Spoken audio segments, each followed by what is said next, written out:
The Book of Job. There was a man in the land of Uz whose name was Job. And that man was blameless and upright, and one who feared God and shunned evil. And 7 sons and 3 daughters were born to him. Also, his possessions were 7,000 sheep, 3,000 camels, 500 yoke of oxen, 500 female donkeys, and a very large household, so that this man was the greatest of all the people of the East. And his sons would go and feast in their houses, each on his appointed day, and would send and invite their 3 sisters to eat and drink with them.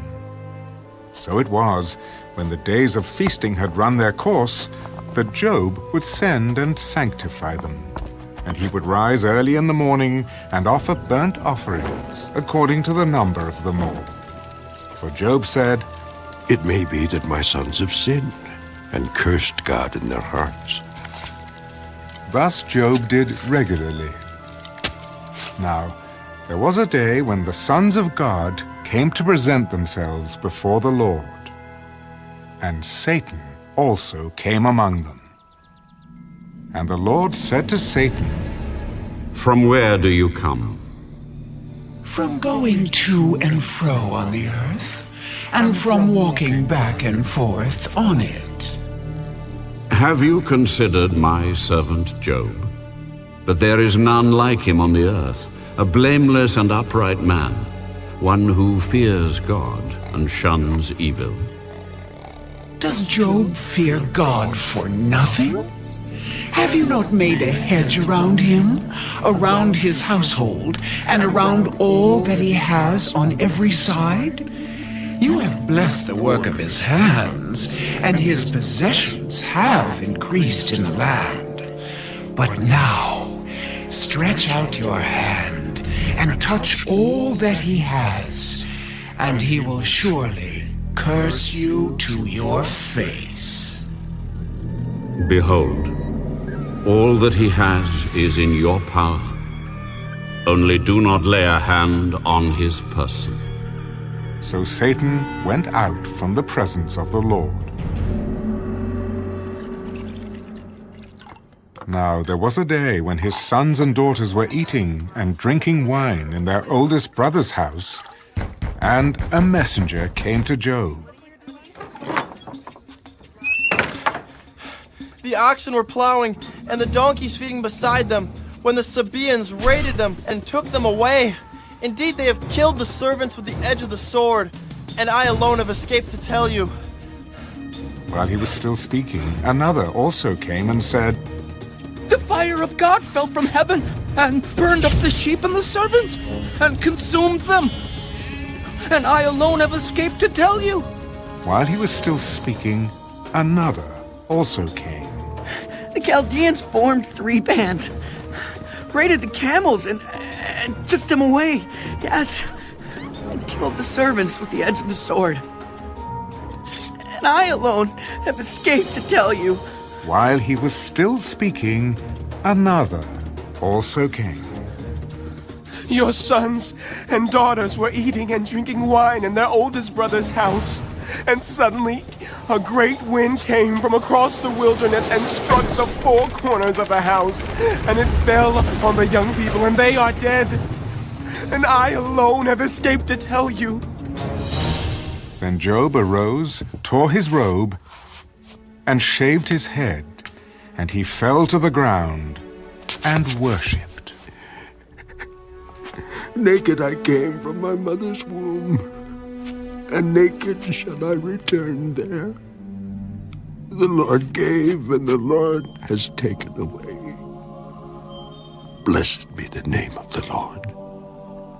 In all this, Job did not sin, nor charge God with wrong.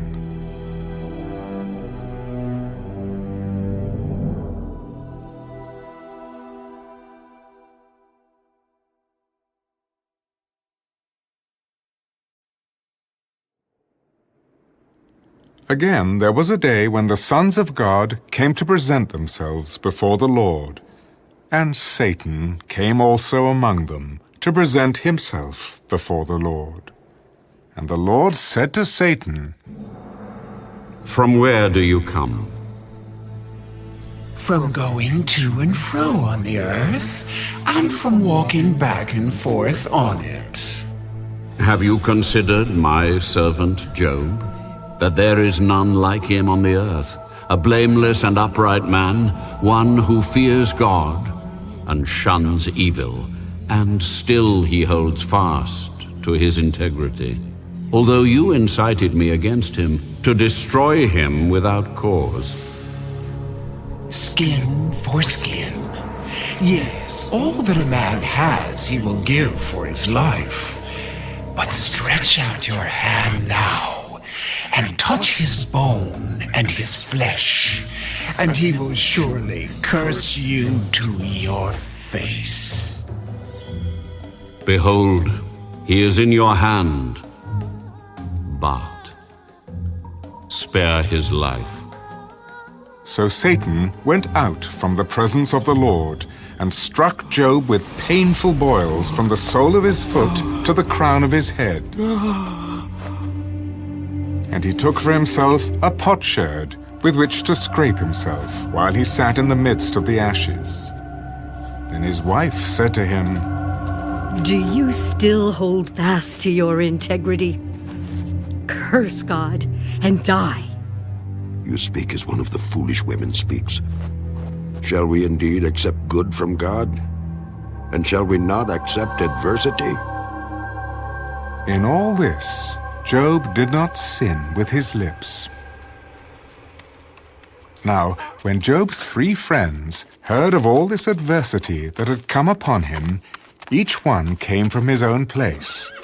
Eliphaz the Temanite, Bildad the Shuhite, and Zophar the Naamathite, for they had made an appointment together to come and mourn with him, and to comfort him.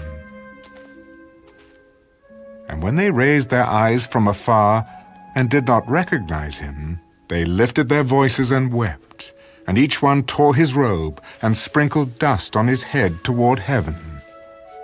So they sat down with him on the ground 7 days and 7 nights, and no one spoke a word to him, for they saw that his grief was very great.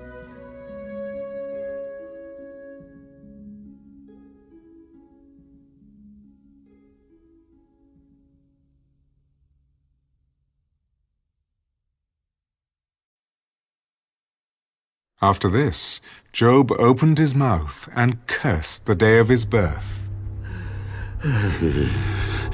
May the day perish on which I was born, and the night in which it was said, a male child is conceived.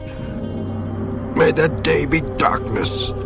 May God above not seek it, nor the light shine upon it. May darkness and the shadow of death claim it. May a cloud settle on it. May the blackness of the day terrify it. As for that night, may darkness seize it. May it not rejoice among the days of the year. May it not come into the number of the months. Oh, may that night be barren. May no joyful shout come into it. May those curse it who curse the day. Those who are ready to arouse Leviathan, may the stars of its morning be dark. May it look for light but have none, and not see the dawning of the day. Because it did not shut up the doors of my mother's womb, nor hide sorrow from my eyes. Why did I not die at birth? Why did I not perish when I came from the womb? Why did the knees receive me, or why the breasts that I should nurse? For now I would have lain still and been quiet. I would have been asleep. Then I would have been at rest with kings and counselors of the earth who built ruins for themselves, or with princes who had gold, who filled their houses with silver. Or why was I not hidden like a stillborn child, like infants who never saw light? There the wicked cease from troubling, and there the weary are at rest. There the prisoners rest together. They do not hear the voice of the oppressor. The small and great are there, and the servant is free from his master. Why is light given to him who is in misery, and life to the bitter of soul who long for death, but it does not come, and search for it more than hidden treasures? who rejoice exceedingly and are glad when they can find the grave? Why is light given to a man whose way is hidden and whom God has hedged in? For my sighing comes before I eat, and my groanings pour out like water. For the thing I greatly feared has come upon me, and what I dreaded has happened to me. I am not at ease, nor am I quiet. I have no rest, for trouble comes.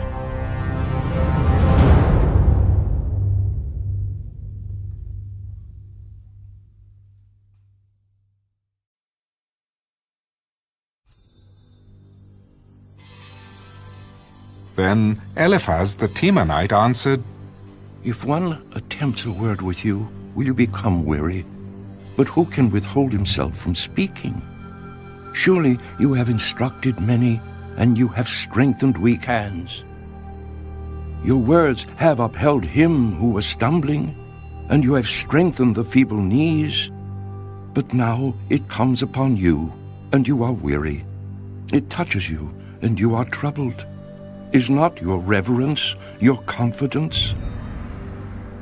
And the integrity of your ways your hope? Remember now, who ever perished being innocent?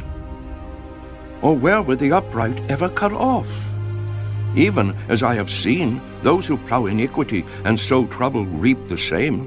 By the blast of God they perish, and by the breath of his anger they are consumed. The roaring of the lion, the voice of the fierce lion, and the teeth of the young lions are broken. The old lion perishes for lack of prey, and the cubs of the lioness are scattered. Now, a word was secretly brought to me, and my ear received a whisper of it. In disquieting thoughts from the visions of the night, when deep sleep falls on men, fear came upon me, and trembling, which made all my bones shake. Then a spirit passed before my face. The hair on my body stood up. It stood still, but I could not discern its appearance. A form was before my eyes. There was silence. Then I heard a voice saying, Can a mortal be more righteous than God? Can a man be more pure than his Maker? If he puts no trust in his servants, if he charges his angels with error, how much more those who dwell in houses of clay, whose foundation is in the dust, who are crushed before a moth? They are broken in pieces from morning till evening. They perish forever with no one regarding. Does not their own excellence go away? They die even without wisdom.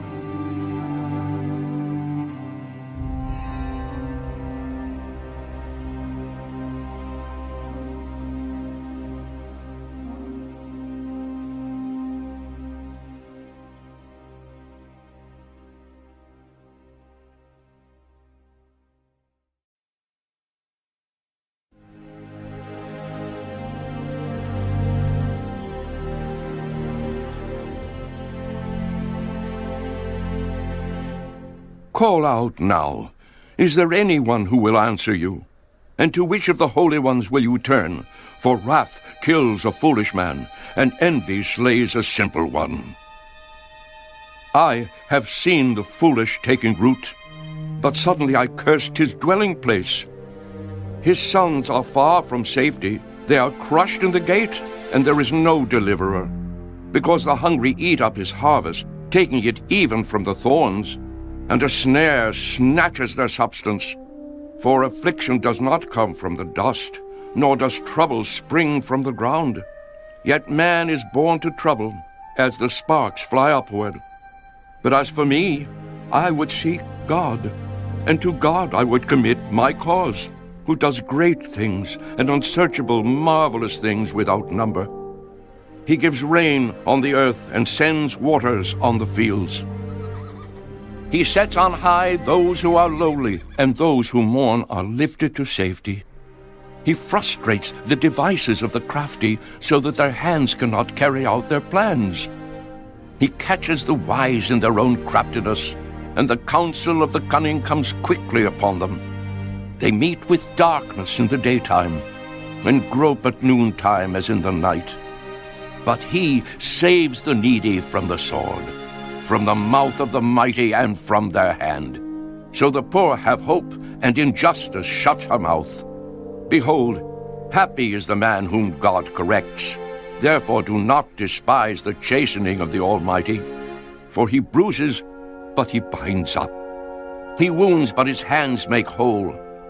He shall deliver you in 6 troubles. Yes, in 7 no evil shall touch you. In famine he shall redeem you from death, and in war from the power of the sword. You shall be hidden from the scourge of the tongue, and you shall not be afraid of destruction when it comes. You shall laugh at destruction and famine, and you shall not be afraid of the beasts of the earth. For you shall have a covenant with the stones of the field, and the beasts of the field shall be at peace with you. You shall know that your tent is in peace. You shall visit your dwelling and find nothing amiss. You shall also know that your descendants shall be many, and your offspring like the grass of the earth. You shall come to the grave at a full age, as a sheaf of grain ripens in its season. Behold, this we have searched out. It is true. Hear it, and know for yourself.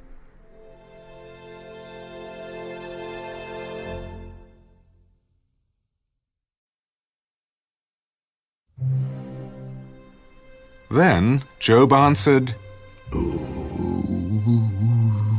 that my grief were fully weighed, and my calamity laid with it on the scales. For then it would be heavier than the sand of the sea. Therefore my words have been rash, for the arrows of the Almighty are within me. My spirit drinks in their poison. The terrors of God are arrayed against me.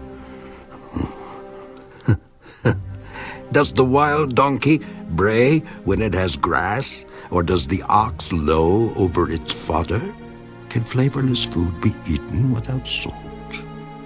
Or is there any taste in the white of an egg? My soul refuses to touch them. They are as loathsome food to me. Oh, that I might have my request, that God would grant me the thing that I long for, that it would please God to crush me, that he would loose his hand and cut me off. Then I would still have comfort. Though in anguish I would exult. He will not spare, for I have not concealed the words of the Holy One. What strength do I have that I should hope? And what is my end that I should prolong my life? Is my strength the strength of stones? Or is my flesh bronze? Is my help not within me? And is success driven from me? To him who is afflicted, kindness should be shown by his friend, even though he forsakes the fear of the Almighty. My brothers have dealt deceitfully like a brook, like the streams of the brooks that pass away, which are dark because of the ice, and into which the snow vanishes. When it is warm, they cease to flow. When it is hot, they vanish from their place. The paths of their way turn aside. They go nowhere and perish. The caverns of Tema, look, the travelers of Sheba, hope for them. They are disappointed because they were confident. They come there and are confused. For now you are nothing. You see terror and are afraid. Did I ever say, bring something to me? Or offer a bribe for me from your wealth? Or deliver me from the enemy's hand? Or redeem me from the hand of oppressors? Teach me, and I will hold my tongue. Cause me to understand wherein I have erred. How forceful are right words. But what does your arguing prove? Do you intend to rebuke my words? And the speeches of a desperate one, which are as wind? Yes, you overwhelm the fatherless, and you undermine your friend. Now, therefore, be pleased to look at me, for I would never lie to your face. Yield now. Let there be no injustice. Yes, concede my righteousness still stands. Is there injustice on my tongue? Cannot my taste discern the unsavory?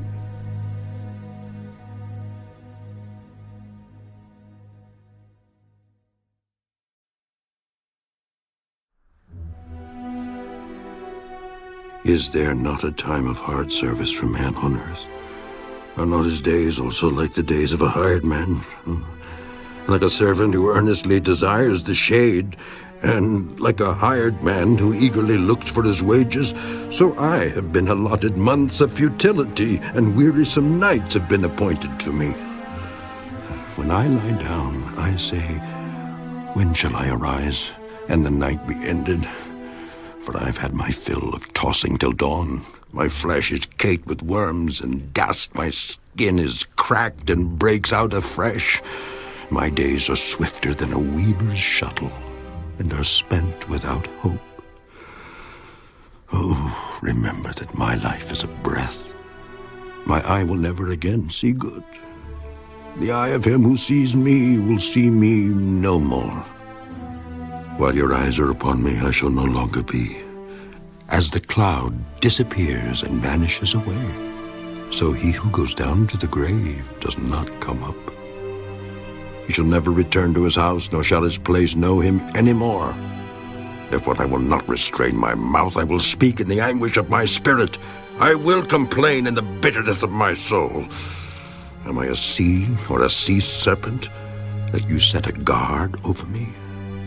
When I say my bed will comfort me, my couch will ease my complaint, then you scare me with dreams and terrify me with visions, so that my soul chooses strangling and death rather than my body. I loathe my life. I would not live forever. Let me alone, for my days are but a breath.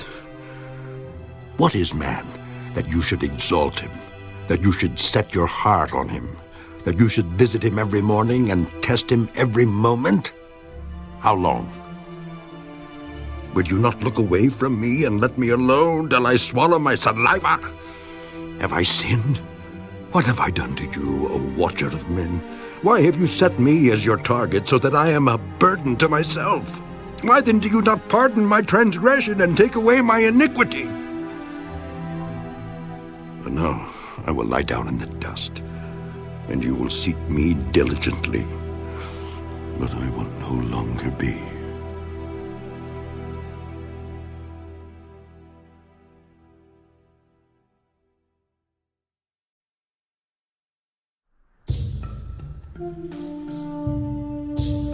Then Bildad the Shuhite answered, How long will you speak these things, and the words of your mouth be like a strong wind? Does God subvert judgment, or does the Almighty pervert justice? If your sons have sinned against him, he has cast them away for their transgression. If you would earnestly seek God and make your supplication to the Almighty, if you were pure and upright, surely now he would awake for you and prosper your rightful dwelling place.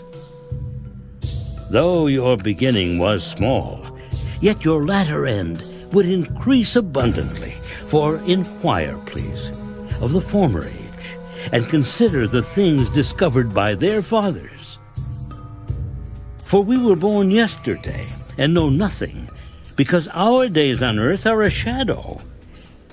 Will they not teach you, and tell you, and utter words from their heart? Can the papyrus grow up without a marsh? Can the reeds flourish without water? While it is yet green and not cut down, it withers before any other plant. So are the paths of all who forget God, and the hope of the hypocrite shall perish, whose confidence shall be cut off, and whose trust is a spider's web. He leans on his house, but it does not stand. He holds it fast, but it does not endure. He grows green in the sun, and his branches spread out in his garden. His roots wrap around the rock heap and look for a place in the stones. If he is destroyed from his place, then it will deny him, saying, I have not seen you. Behold, this is the joy of his way, and out of the earth others will grow. Behold, God will not cast away the blameless, nor will he uphold the evildoers. He will yet fill your mouth with laughing, and your lips with rejoicing. Those who hate you will be clothed with shame, and the dwelling place of the wicked will come to nothing.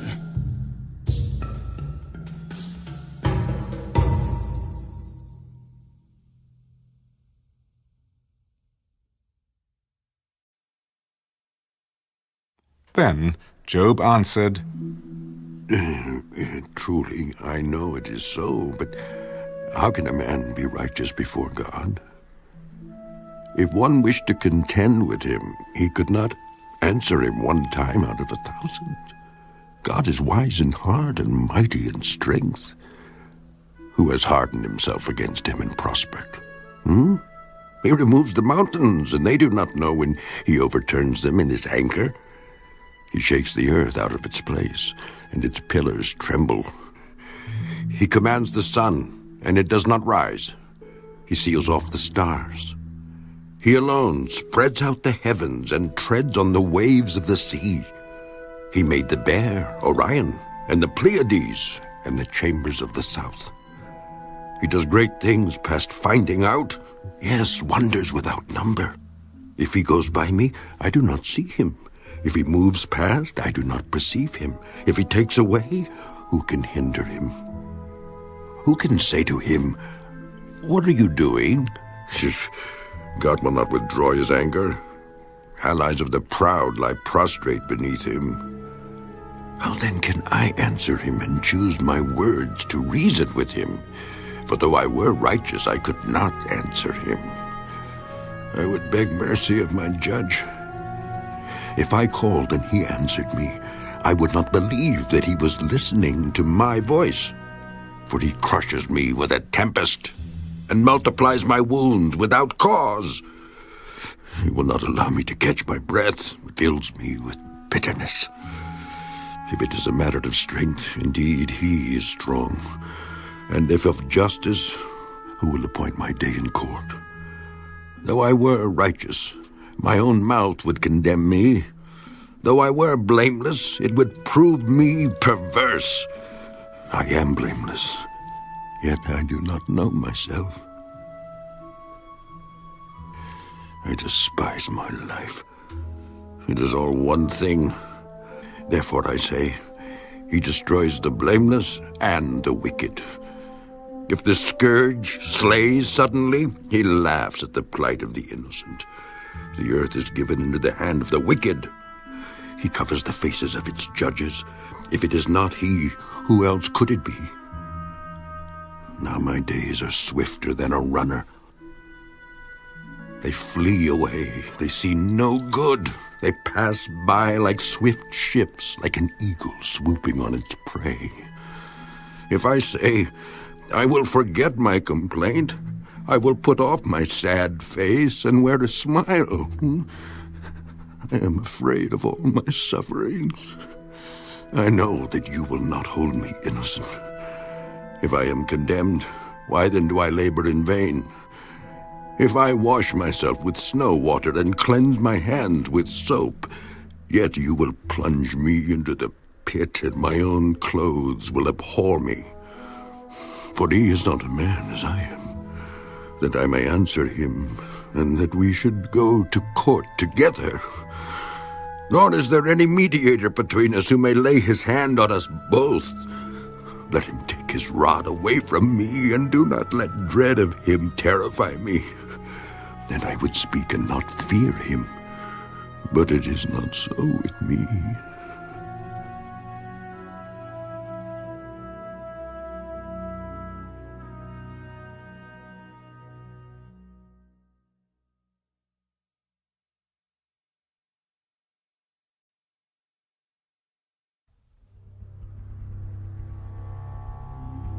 My soul loathes my life.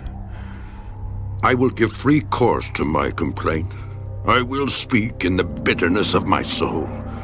I will say to God, do not condemn me, Show me why you contend with me.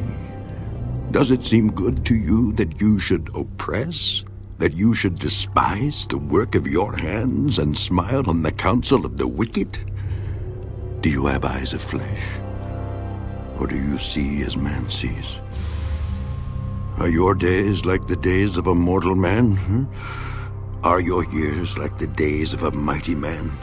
That you should seek for my iniquity and search out my sin, although you know that I am not wicked, and there is no one who can deliver from your hand? Your hands have made me and fashioned me an intricate unity, yet you would destroy me. Remember, I pray, that you have made me like clay, and will you turn me into dust again? Did you not pour me out like milk and curdle me like cheese, clothe me with skin and flesh, and knit me together with bones and sinews?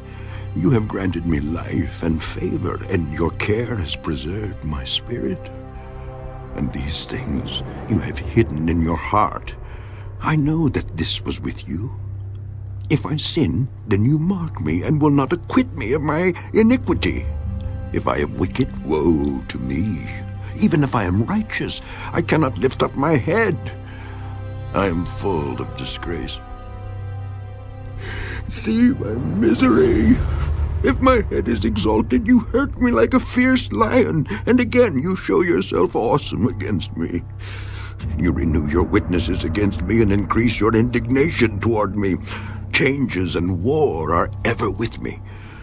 Why then have you brought me out of the womb? Oh, that I had perished, and no eye had seen me.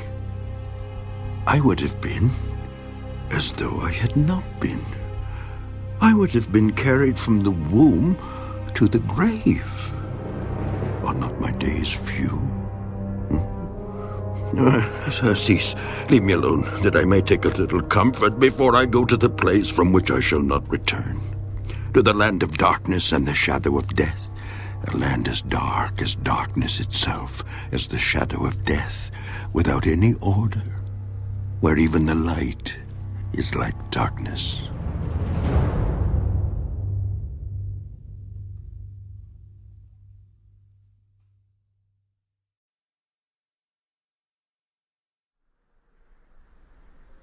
Then Zophar the Naamathite answered, Should not the multitude of words be answered? And should a man full of talk be vindicated? Should your empty talk make men hold their peace? And when you mock, should no one rebuke you? For you have said, My doctrine is pure, and I am clean in your eyes. But oh, that God would speak and open his lips against you, that he would show you the secrets of wisdom, for they would double your prudence.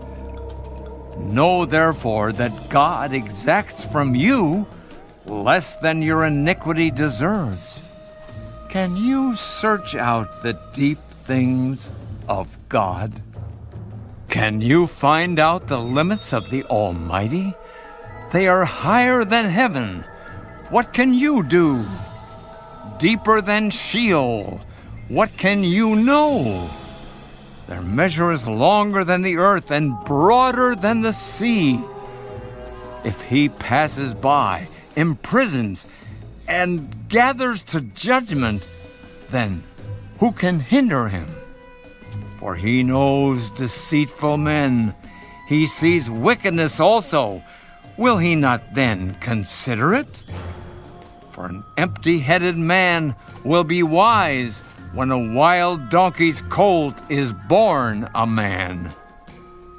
If you would prepare your heart and stretch out your hands toward him, if iniquity were in your hand, and you put it far away, and would not let wickedness dwell in your tents, then surely you could lift up your face without spot.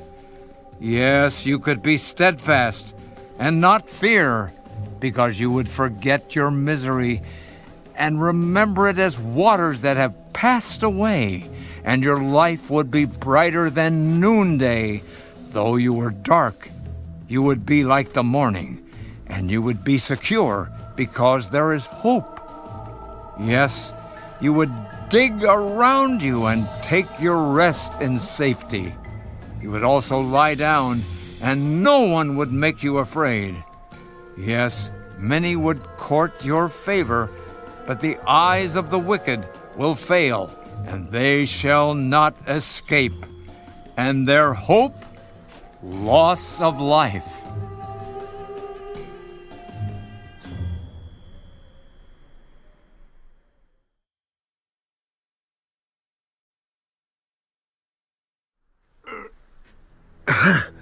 Then Job answered, No doubt you are the people, and wisdom will die with you.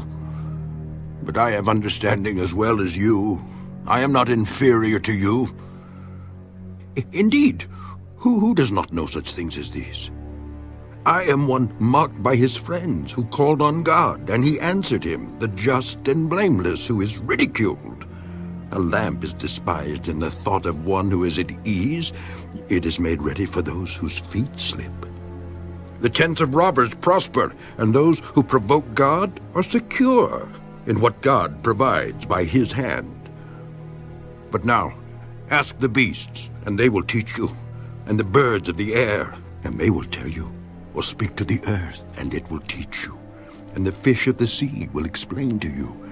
Who among all these does not know that the hand of the Lord has done this, in whose hand is the life of every living thing and the breath of all mankind? Does not the ear test words and the mouth taste its food? Wisdom is with aged men, and with length of days, understanding. With him are wisdom and strength. He has counsel and understanding. If he breaks the thing down, it cannot be rebuilt. If he imprisons a man, there can be no release. If he withholds the waters, they dry up. If he sends them out, they overwhelm the earth. With him are strength and prudence. The deceived and the deceiver are his. He leads counselors away plundered and makes fools of the judges. He loosens the bonds of kings and binds their waist with a belt. He leads princes away plundered and overthrows the mighty. He deprives the trusted ones of speech and takes away the discernment of the elders.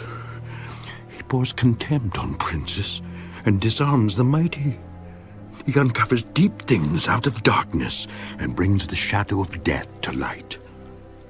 He makes nations great and destroys them. He enlarges nations and guides them.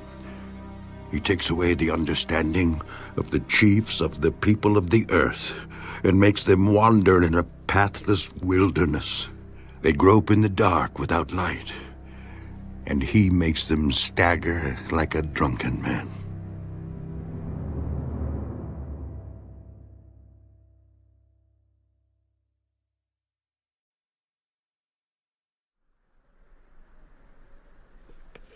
Behold, my eye has seen all this. My ear has heard and understood it. What you know, I also know. I am not inferior to you. But I would speak to the Almighty, and I desire to reason with God. But you, forgers of lies, are all worthless physicians. Oh, that you would be silent, and it would be your wisdom. Now, hear my reasoning, and heed the pleadings of my lips. Will you speak wickedly for God and talk deceitfully for him? Will you show partiality for him? Will you contend for God? Will it be well when he searches you out? Or can you mock him as one mocks a man? He will surely rebuke you if you secretly show partiality. Will not his excellence make you afraid, and the dread of him fall upon you? Your platitudes are proverbs of ashes. Your defenses are defenses of clay. Hold your peace with me, and let me speak. Then let come on me what may. Why do I take my flesh in my teeth, and put my life in my hands? Though he slay me, yet will I trust him. Even so, I will defend my own ways before him. He also shall be my salvation, for a hypocrite could not come before him. Listen carefully to my speech and to my declaration with your ears. See now, I have prepared my case. I know that I shall be vindicated. Who is he who will contend with me? If now I hold my tongue, I perish. Only two things do not do to me, and I will not hide myself from you. Withdraw your hand far from me, and let not the dread of you make me afraid. Then call, and I will answer. Or let me speak, then you respond to me. How many are my iniquities and sins? Make me know my transgression and my sin. Why do you hide your face and regard me as your enemy? Would you frighten a leaf driven to and fro? And will you pursue dry stubble? For you write bitter things against me, and make me inherit the iniquities of my youth. You put my feet in the stocks and watch closely all my paths. You set a limit for the soles of my feet. Man decays like a rotten thing, like a garment that is moth-eaten.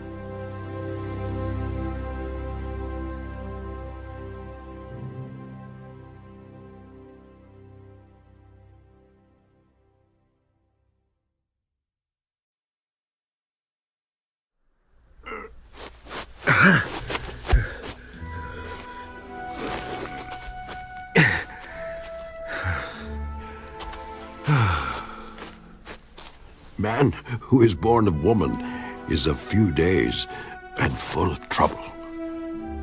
He comes forth like a flower and fades away. He flees like a shadow and does not continue. And do you open your eyes on such a one and bring me to judgment with yourself? Who can bring a clean thing out of an unclean? No one. Since his days are determined, the number of his months is with you. You have appointed his limit so that he cannot pass. Look away from him that he may rest, till like a hired man he finishes his day. For there is hope for a tree, if it is cut down, that it will sprout again, and that its tender shoots will not cease. Though its root may grow old in the earth, and its stump may die in the ground, yet at the scent of water it will bud and bring forth branches like a plant. But man dies and is laid away. Indeed, he breathes his last, and where is he? As water disappears from the sea, and the river becomes parched and dries up, so man lies down and does not rise. Till the heavens are no more, they will not awake nor be roused from their sleep. Oh, that you would hide me in the grave, that you would conceal me until your wrath is past, that you would appoint me a set time and remember me. If a man dies, shall he live again? All the days of my hard service I will wait till my change comes. You shall call, and I will answer you. You shall desire the work of your hands, for now you number my steps, but do not watch over my sin. My transgression is sealed up in a bag, and you cover my iniquity. But as a mountain falls and crumbles away, and as a rock is moved from its place, as water wears away stones, and as torrents wash away the soil of the earth, so you destroy the hope of man. You prevail forever against him, and he passes on. You change his countenance and send him away. His sons come to honor, and he does not know it. They are brought low, and he does not perceive it. But his flesh will be in pain over it, and his soul will mourn over it.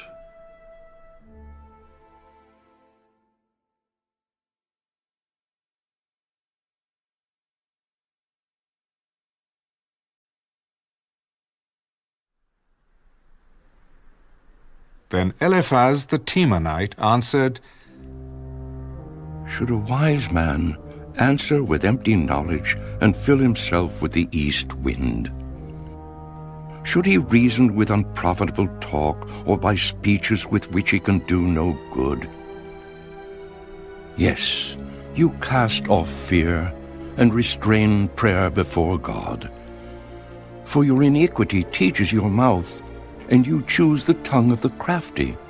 Your own mouth condemns you, and not I. Yes, your own lips testify against you. Are you the first man who was born? Or were you made before the hills? Have you heard the counsel of God? Do you limit wisdom to yourself? What do you know that we do not know? What do you understand that is not in us?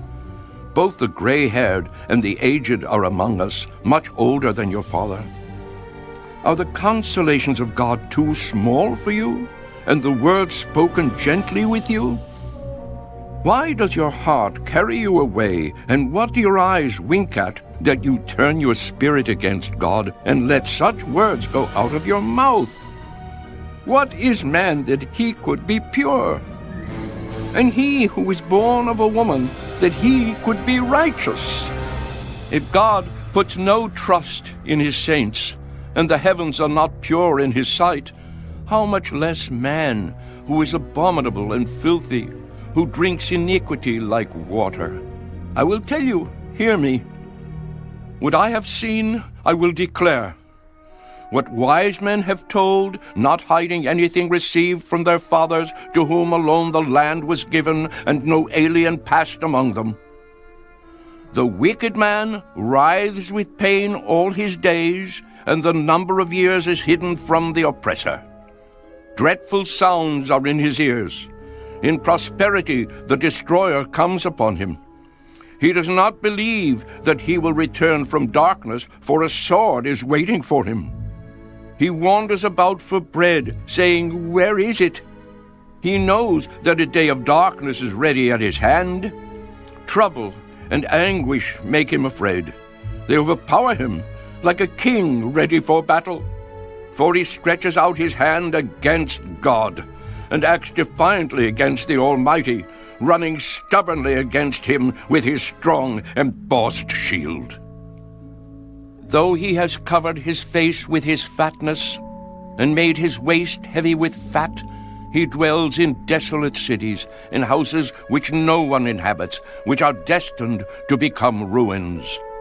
He will not be rich, nor will his wealth continue, nor will his possessions overspread the earth. He will not depart from darkness. The flame will dry out his branches, and by the breath of his mouth he will go away. Let him not trust in futile things, deceiving himself, for futility will be his reward. It will be accomplished before his time, and his branch will not be green. He will shake off his unripe grape like a vine, and cast off his blossom like an olive tree. For the company of hypocrites will be barren, and fire will consume the tents of bribery. They conceive trouble and bring forth futility. Their womb prepares deceit.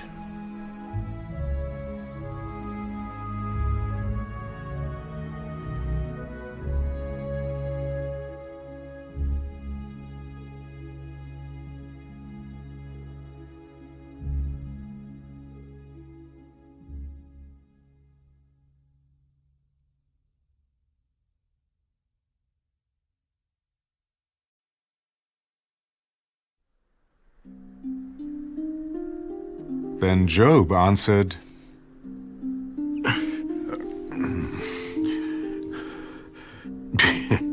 I have heard many such things.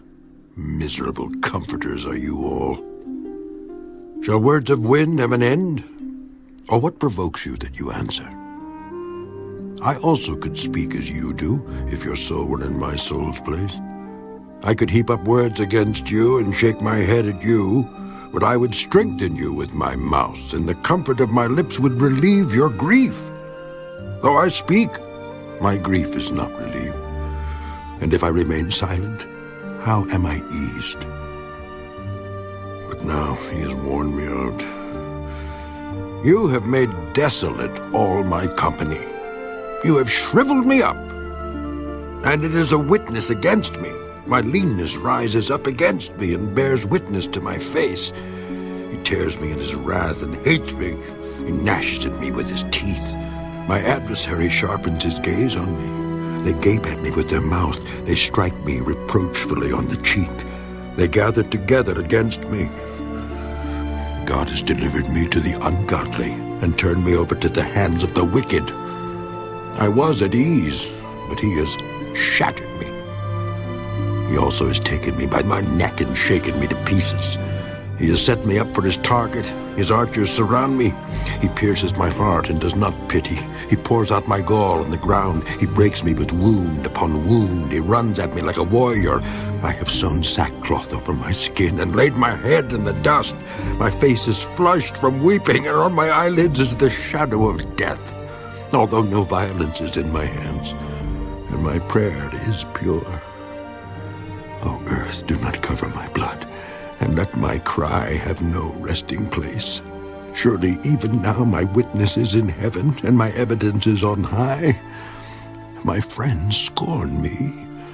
My eyes pour out tears to God. Oh, that one might plead for a man with God, as a man pleads for his neighbor.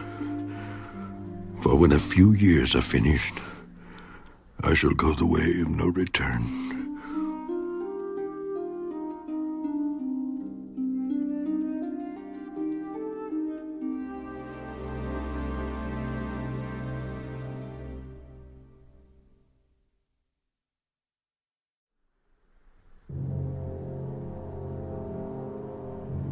My spirit is broken.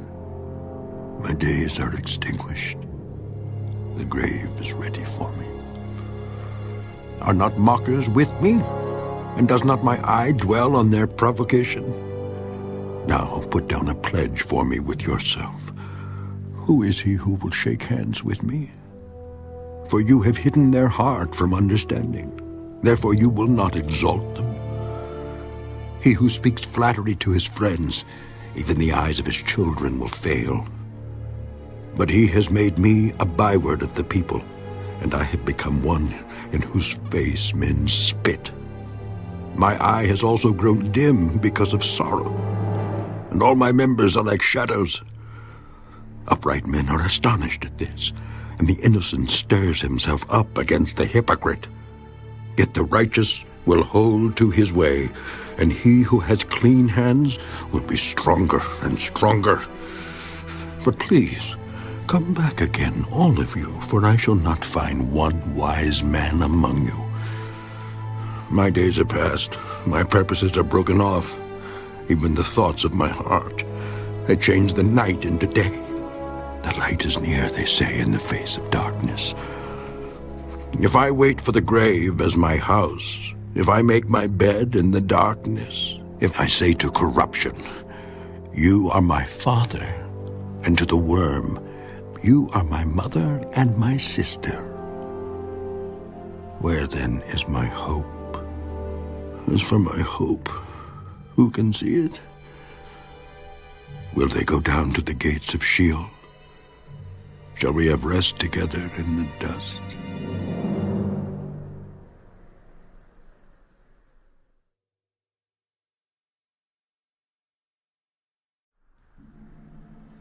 Then Bildad the Shuhite answered, How long till you put an end to words? Gain understanding, and afterward we will speak.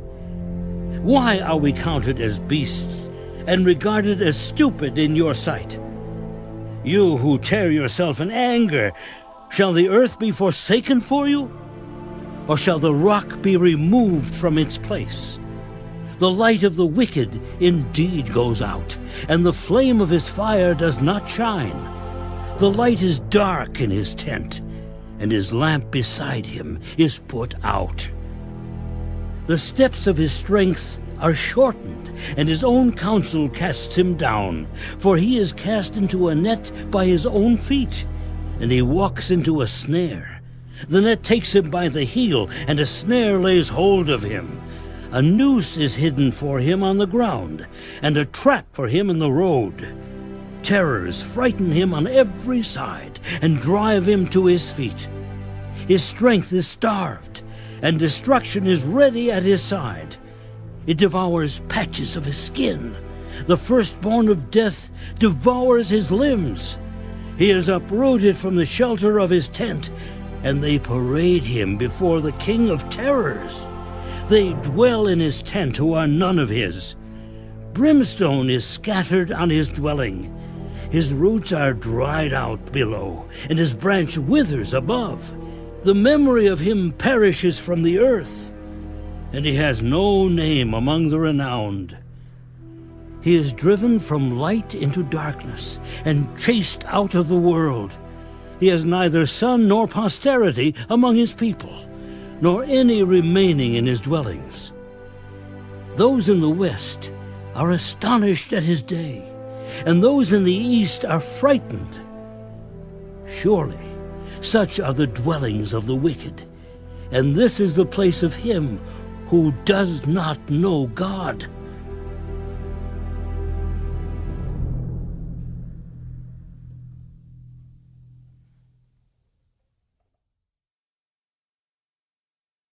Then Job answered, How long will you torment my soul and break me in pieces with words? These 10 times you have reproached me. You are not ashamed that you have wronged me. And if indeed I have erred, my error remains with me.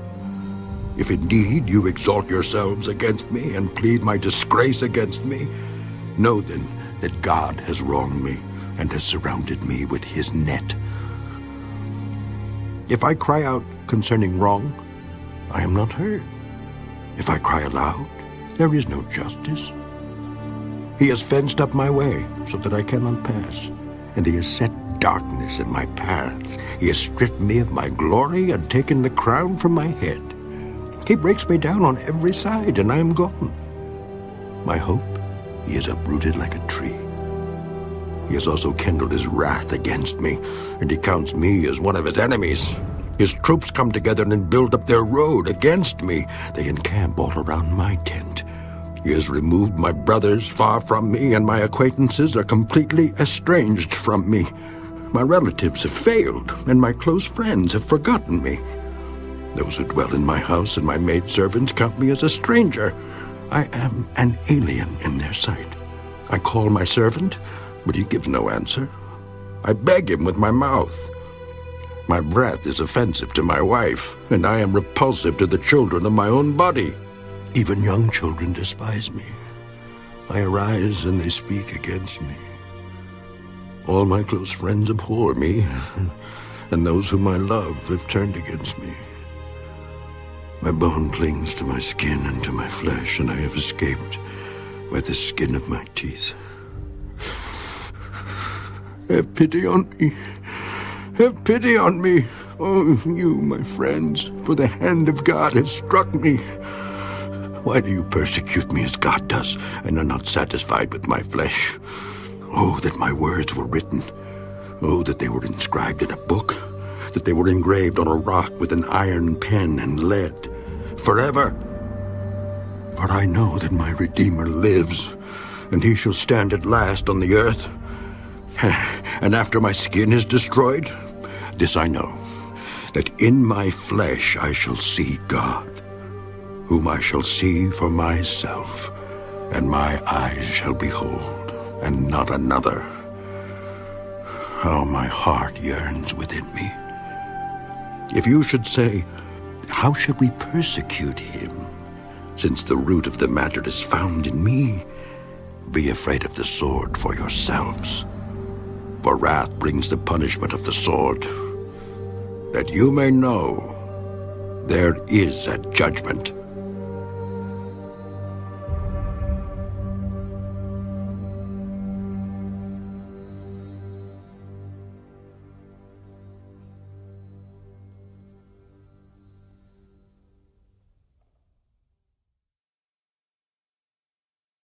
Then Zophar the Naamathite answered, Therefore, my anxious thoughts make me answer, because of the turmoil within me. I have heard the rebuke that reproaches me, and the spirit of my understanding causes me to answer.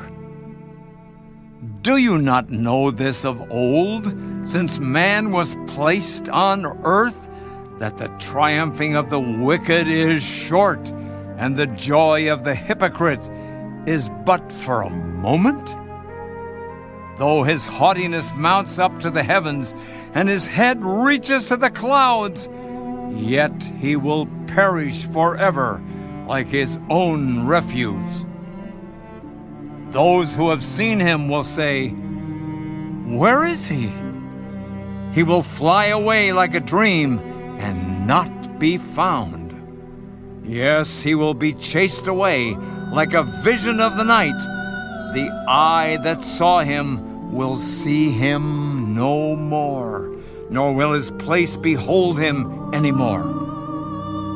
His children will seek the favor of the poor, and his hands will restore his wealth. His bones are full of his youthful vigor, but it will lie down with him in the dust.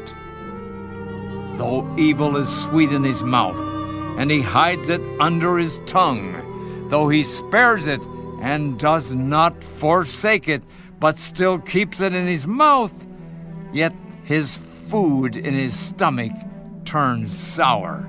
It becomes cobra venom within him. He swallows down riches and vomits them up again. God casts them out of his belly. He will suck the poison of cobras. The viper's tongue will slay him. He will not see the streams, the rivers flowing with honey and cream. He will restore that for which he labored and will not swallow it down. From the proceeds of business, he will get no enjoyment, for he has oppressed and forsaken the poor.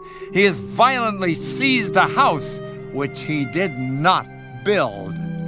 Because he knows no quietness in his heart, he will not save anything he desires. Nothing is left for him to eat, therefore his well-being will not last. In his self-sufficiency, he will be in distress. Every hand of misery will come against him.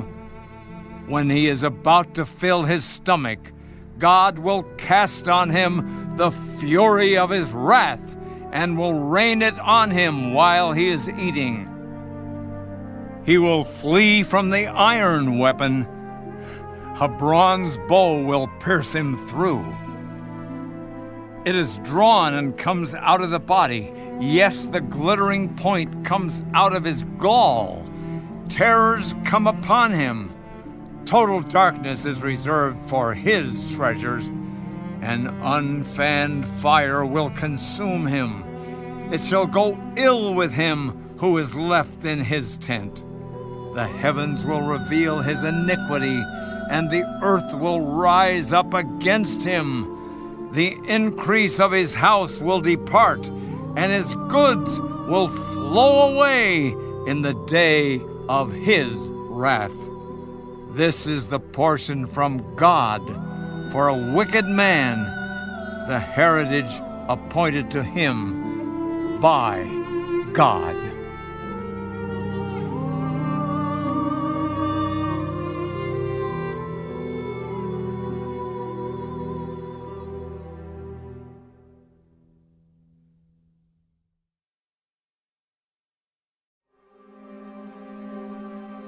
Then Job answered, Listen carefully to my speech, and let this be your consolation. Bear with me that I may speak, and after I have spoken, keep mocking. As for me, is my complaint against man?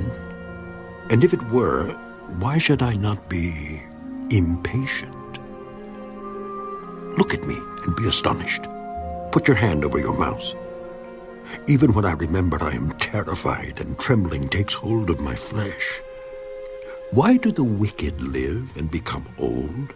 Yes, become mighty in power. Their descendants are established with them in their sight, and their offspring before their eyes. Their houses are safe from fear, neither is the rod of God upon them. Their bull breeds without failure, their cow calves without miscarriage. They send forth their little ones like a flock, and their children dance. They sing to the tambourine and harp, and rejoice to the sound of the flute. They spend their days in wealth, and in a moment go down to the grave. Yet they say to God, "Depart from us, for we do not desire the knowledge of your ways. Who is the Almighty that we should serve him? And what profit do we have if we pray to him?" Indeed, their prosperity is not in their hand. The counsel of the wicked is far from me. How often is the lamp of the wicked put out? How often does their destruction come upon them? The sorrows God distributes in his anger. They are like straw before the wind, and like chaff that a storm carries away. They say, "God lays up one's iniquity for his children. Let him recompense him, that he may know it. Let his eyes see his destruction, and let him drink of the wrath of the Almighty. For what does he care about his household after him, when the number of his months is cut in half?" Can anyone teach God knowledge, since he judges those on high? One dies in his full strength, being wholly at ease and secure. His pails are full of milk, and the marrow of his bones is moist. Another man dies in the bitterness of his soul, never having eaten with pleasure. They lie down alike in the dust, and worms cover them. Look, I know your thoughts and the schemes with which you would wrong me. For you say, "Where is the house of the prince? And where is the tent, the dwelling place of the wicked?" Have you not asked those who travel the road? And do you not know their signs? For the wicked are reserved for the day of doom. They shall be brought out on the day of wrath. Who condemns his way to his face? And who repays him for what he has done? Yet he shall be brought to the grave, and a vigil kept over the tomb. The clods of the valley shall be sweet to him. Everyone shall follow him, as countless have gone before him. How then can you comfort me with empty words, since falsehood remains in your answers?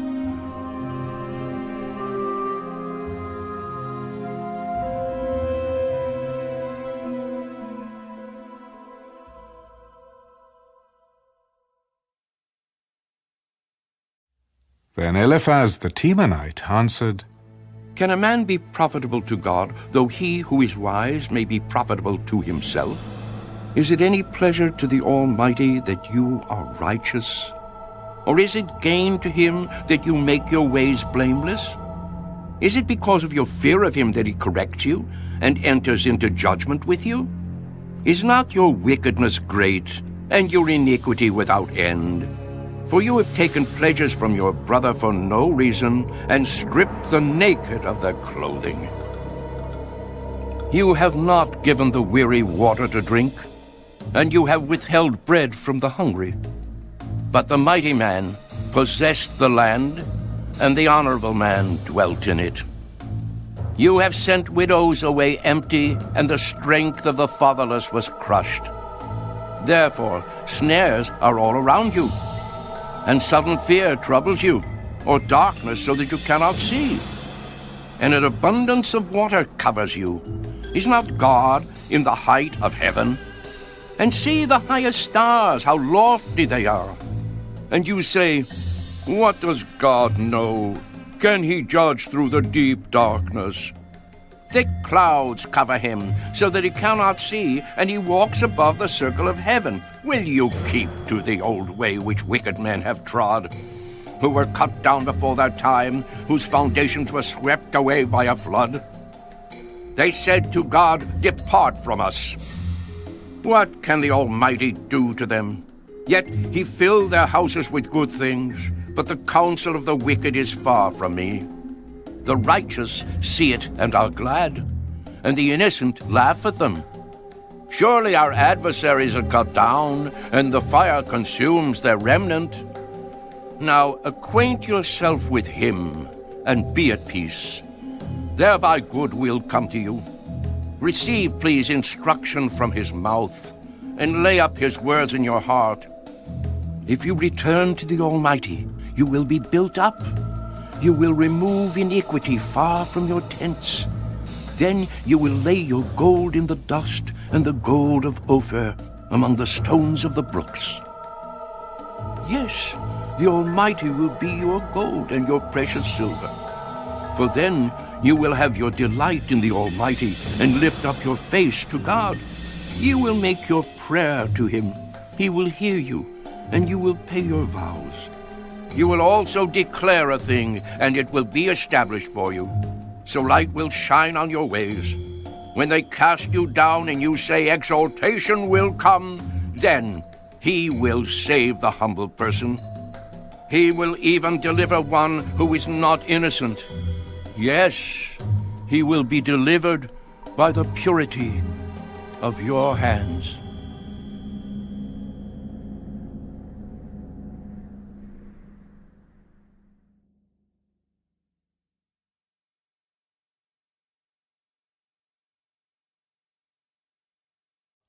Then Job answered,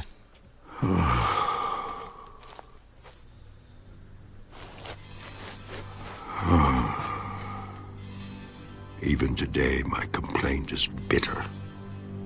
My hand is listless because of my groaning. Oh, that I knew where I might find him, that I might come to his seat. I would present my case before him and fill my mouth with arguments. I would know the words which he would answer me, and understand what he would say to me. Would he contend with me in his great power? No. But he would take note of me. There the upright could reason with him, and I would be delivered forever from my judge. Look, I go forward, but he is not there, and backward, but I cannot perceive him. When he works on the left hand, I cannot behold him. When he turns to the right hand, I cannot see him. But he knows the way that I take. When he has tested me, I shall come forth as gold. My foot is held fast to his steps. I have kept his way and not turned aside. I have not departed from the commandment of his lips. I have treasured the words of his mouth more than my necessary food. But he is unique, and who can make him change? And whatever his soul desires, that he does. For he performs what is appointed for me, and many such things are with him. Therefore, I am terrified at his presence. When I consider this, I am afraid of him. For God made my heart weak, and the Almighty terrifies me. Because I was not cut off from the presence of darkness, and he did not hide deep darkness from my face.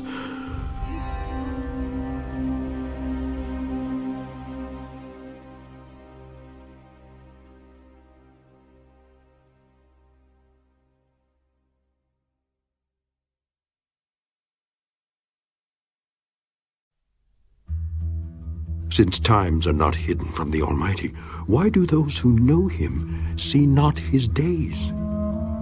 Some remove landmarks. They seize flocks violently and feed on them. They drive away the donkey of the fatherless. They take the widow's ox as a pledge. They push the needy off the road. All the poor of the land are forced to hide. Indeed, like wild donkeys in the desert, they go out to their work searching for food. The wilderness yields food for them and for their children. They gather their fodder in the field and glean in the vineyard of the wicked. They spend the night naked, without clothing, and have no covering in the cold. They are wet with the showers of the mountains and huddle around the rock for want of shelter. Some snatch the fatherless from the breast and take a pledge from the poor. They cause the poor to go naked without clothing, and they take away the sheaves from the hungry. They press out oil within their walls and tread wine presses, yet suffer thirst. The dying groan in the city, and the souls of the wounded cry out, yet God does not charge them with wrong. There are those who rebel against the light. They do not know its ways, nor abide in its paths. The murderer rises with the light. He kills the poor and needy, and in the night he is like a thief. The eye of the adulterer waits for the twilight, saying, no eye will see me, and he disguises his face. In the dark, they break into houses which they mark for themselves in the daytime. They do not know the light, for the morning is the same to them as the shadow of death. If someone recognizes them, they are in the terrors of the shadow of death. They should be swift on the face of the waters. Their portion should be cursed in the earth, so that no one would turn into the way of their vineyards. As drought and heat consume the snow waters, so the grave consumes those who have sinned. The womb should forget him. The worm should feed sweetly on him. He should be remembered no more, and wickedness should be broken like a tree. For he preys on the barren who do not bear, and does no good for the widow. But God draws the mighty away with his power. He rises up, but no man is short of life. He gives them security, and they rely on it. Yet his eyes are on their ways. They are exalted for a little while, then they are gone. They are brought low. They are taken out of the way like all others. They dry out like the heads of grain. Now, if it is not so, who will prove me a liar and make my speech worth nothing?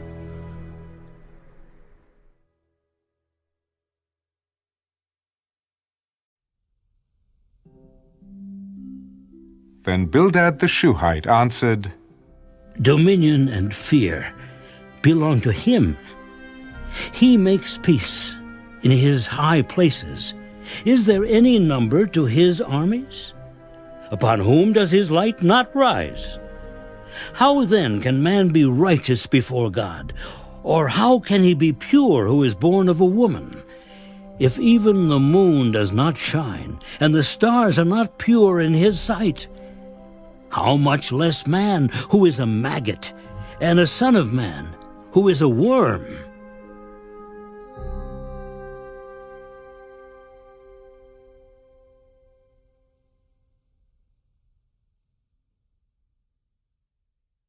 But Job answered, How have you helped him who is without power? How have you saved the arm that has no strength? How have you counseled one who has no wisdom? And how have you declared sound advice to many? To whom have you uttered words, and whose spirit came from you? The dead tremble, those under the waters and those inhabiting them. Sheol is naked before him, and destruction has no covering. He stretches out the north over empty space. He hangs the earth on nothing. He binds up the water in his thick clouds, yet the clouds are not broken under it. He covers the face of his throne and spreads his cloud over it. He drew a circular horizon on the face of the waters, at the boundary of light and darkness. The pillars of heaven tremble and are astonished at his rebuke. He stirs up the sea with his power, and by his understanding he breaks up the storm. By his spirit he adorned the heavens. His hand pierced the fleeing serpent. Indeed, these are the mere edges of his ways, and how small a whisper we hear of him. But the thunder of his power, who can understand?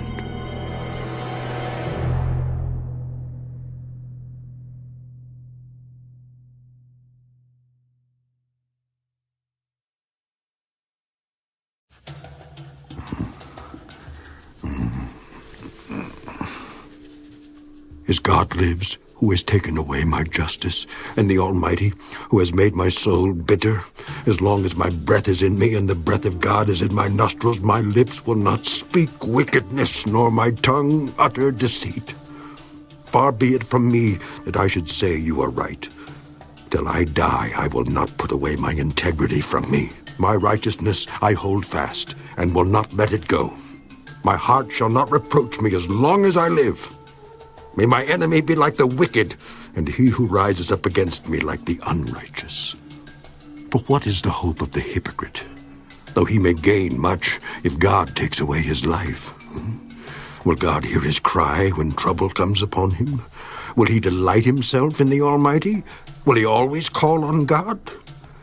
I will teach you about the hand of God. What is with the Almighty, I will not conceal.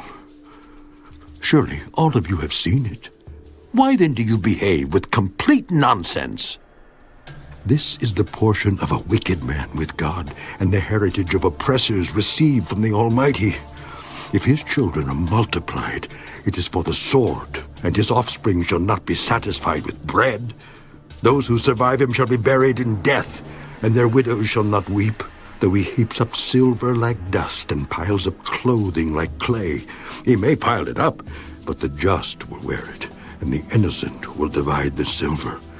He builds his house like a moth, like a booth which a watchman makes. The rich man will lie down, but not be gathered up. He opens his eyes, and he is no more. Terrors overtake him like a flood. A tempest steals him away in the night.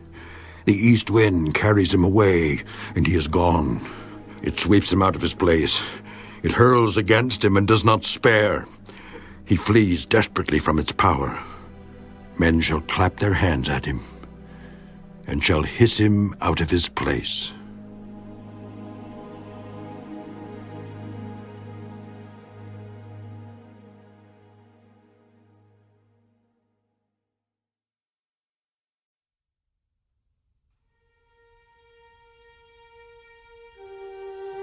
Surely there is a mine for silver, and a place where gold is refined.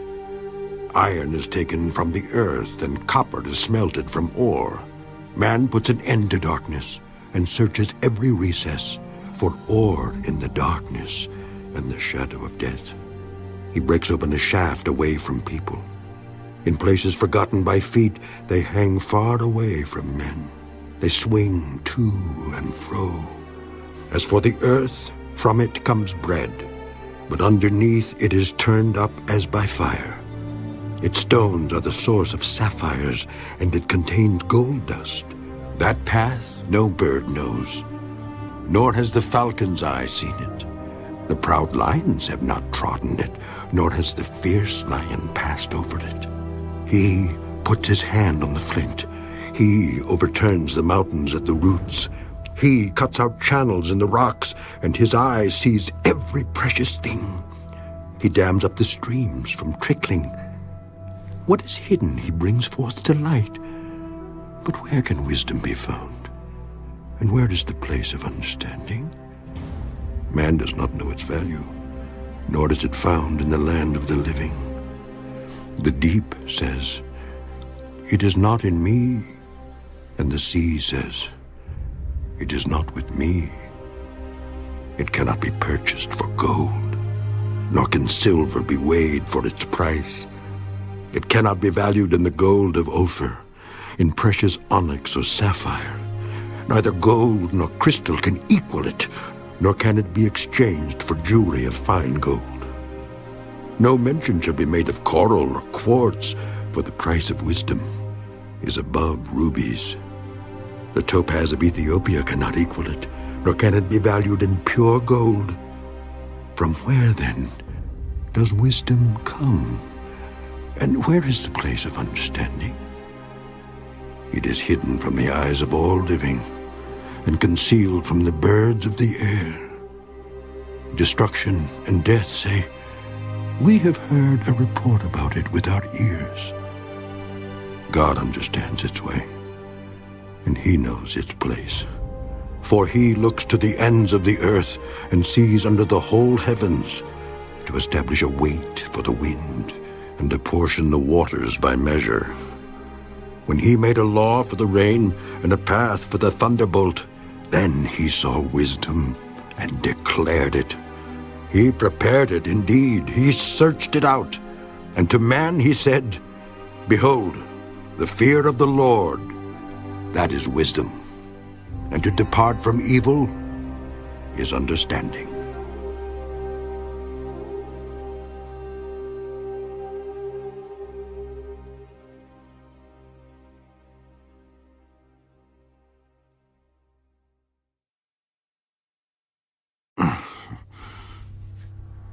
Oh, that I were as in months past, as in the days when God watched over me, when his lamp shone upon my head, and when by his light I walked through darkness, just as I was in the days of my prime, when the friendly counsel of God was over my tent, when the Almighty was yet with me, when my children were around me, when my steps were bathed with cream and the rock poured out rivers of oil for me, when I went out to the gate by the city, when I took my seat in the open square, the young men saw me and hid, and the aged arose and stood. The princes refrained from talking and put their hand on their mouths. The voice of nobles was hushed, and their tongues stuck to the roof of their mouths.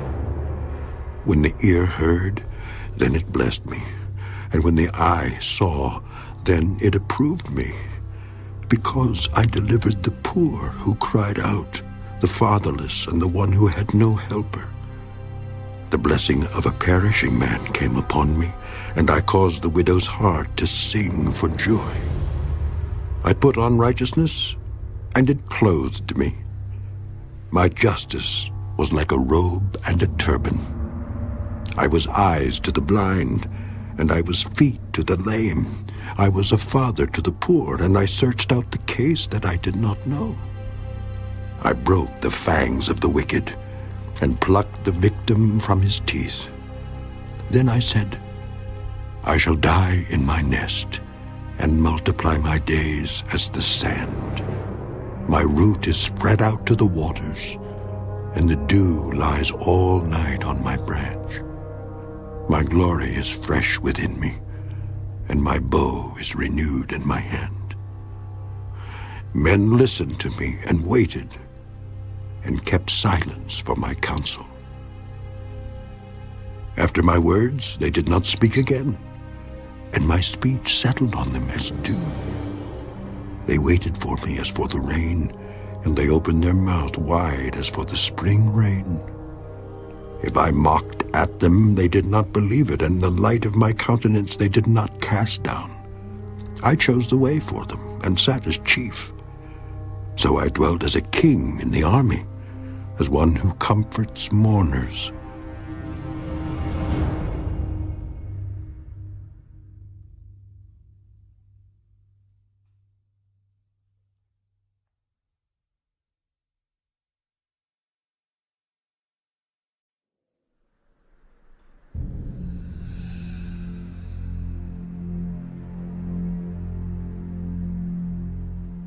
But now they mock at me, men younger than I, whose fathers I disdain to put with the dogs of my flock. Indeed, what profit is the strength of their hands to me? Their vigor has perished. They are gaunt from want and famine, fleeing late to the wilderness, desolate and waste, to pluck mallow by the bushes and broom tree roots for their food. They were driven out from among men. They shouted at them as at a thief. They had to live in the clefts of the valleys, in caves of the earth and the rocks. Among the bushes they brayed, under the nettles they nestled. They were sons of fools, yes, sons of vile men. They were scourged from the land. And now I am their taunting song.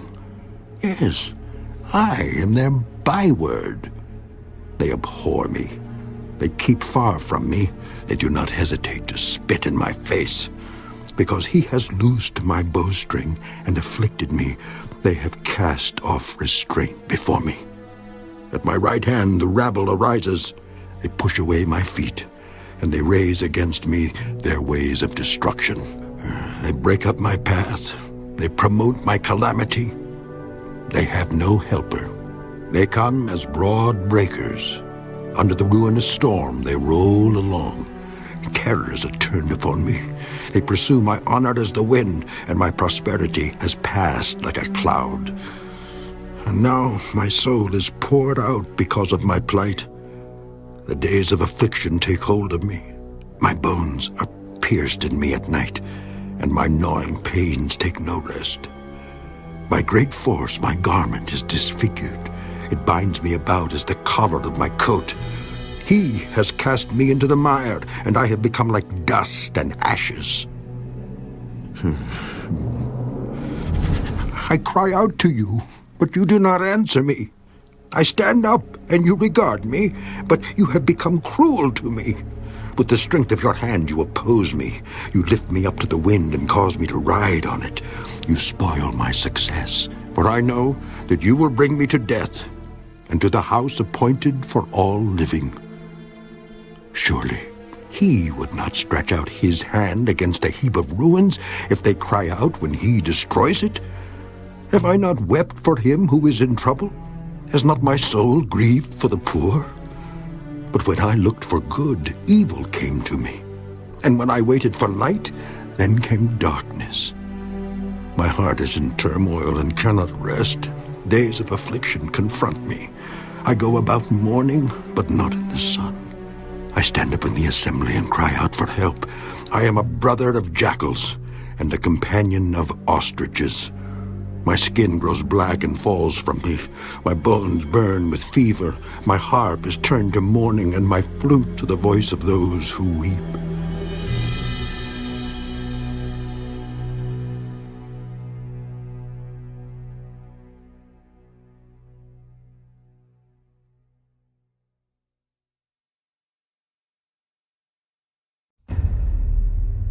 I have made a covenant with my eyes. Why then should I look upon a young woman? For what is the allotment of God from above, and the inheritance of the Almighty from on high? Is it not destruction for the wicked, and disaster for the workers of iniquity? Does he not see my ways and count all my steps? If I have walked with falsehood, or if my foot has hastened to deceit, let me be weighed on honest scales, that God may know my integrity. If my step is turned from the way, or my heart walked after my eyes, or if any spot adheres to my hands, then let me sow and another eat. Yes, let my harvest be rooted out. If my heart has been enticed by a woman, or if I have lurked at my neighbor's door, then let my wife grind for another, and let others bow down over her, for that would be wickedness. Yes, it would be iniquity deserving of judgment, for that would be a fire that consumes to destruction, and would root out all my increase. If I have despised the cause of my male or female servant when they complained against me, what then shall I do when God rises up? When he punishes, how shall I answer him? Did not he who made me in the womb make them? Did not the same one fashion us in the womb? If I have kept the poor from their desire, or caused the eyes of the widow to fail, or eaten my morsel by myself, so that the fatherless could not eat of it, but from my youth I reared him as a father, and from my mother's womb I guided the widow.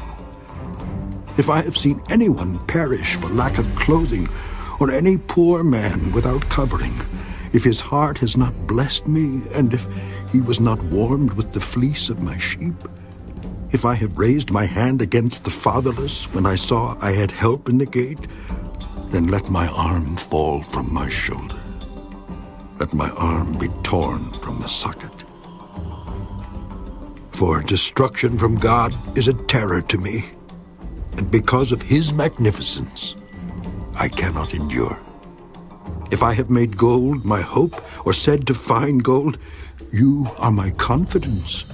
If I have rejoiced because my wealth was great and because my hand had gained much? If I have observed the sun when it shines, or the moon moving in brightness, so that my heart has been secretly enticed and my mouth has kissed my hand, this also would be an iniquity deserving of judgment, for I would have denied God who is above. If I have rejoiced at the destruction of him who hated me, or lifted myself up when evil found him, indeed I have not allowed my mouth to sin by asking for a curse on his soul. If the men of my tent have not said, "Who is there that has not been satisfied with his meat?" But no sojourner had to lodge in the street, for I have opened my doors to the traveler. If I have covered my transgressions as Adam by hiding my iniquity in my bosom, because I feared the great multitude and dreaded the contempt of families, so that I kept silence and did not go out of the door, oh, that I had one to hear me. Here is my mark. Oh, that the Almighty would answer me, that my prosecutor had written a book. Surely I would carry it on my shoulder and bind it on me like a crown. I would declare to him the number of my steps. Like a prince I would approach him.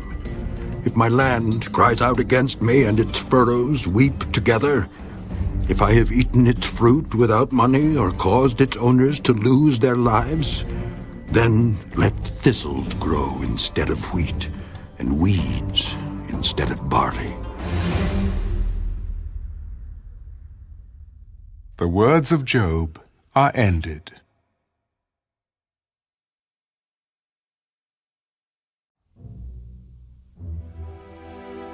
So these 3 men ceased answering Job, because he was righteous in his own eyes. Then the wrath of Elihu, the son of Barachel the Buzite, of the family of Ram, was aroused against Job. His wrath was aroused because he justified himself rather than God. Also, against his 3 friends his wrath was aroused, because they had found no answer, and yet had condemned Job. Now, because they were years older than he, Elihu had waited to speak to Job. When Elihu saw that there was no answer in the mouth of these 3 men, his wrath was aroused. So Elihu, the son of Barachel the Buzite, answered, I am young in years, and you are very old. Therefore I was afraid and dared not declare my opinion to you. I said, age should speak, and multitude of years should teach wisdom. But there is a spirit in man, and the breath of the Almighty gives him understanding. Great men are not always wise, nor do the aged always understand justice. Therefore I say, listen to me, I also will declare my opinion. Indeed, I waited for your words. I listened to your reasonings while you searched out what to say. I paid close attention to you. And surely, not one of you convinced Job or answered his words, lest you say, we have found wisdom. God will vanquish him, not man. Now, he has not directed his words against me, so I will not answer him with your words. They are dismayed and answer no more. Words escape them. And I have waited because they did not speak, because they stood still and answered no more. I also will answer my part. I too will declare my opinion, for I am full of words. The spirit within me compels me. Indeed, my belly is like wine that has no vent. It is ready to burst like new wineskins. I will speak that I may find relief. I must open my lips and answer. And let me not, I pray, show partiality to anyone, nor let me flatter any man. For I do not know how to flatter, else my Maker would soon take me away.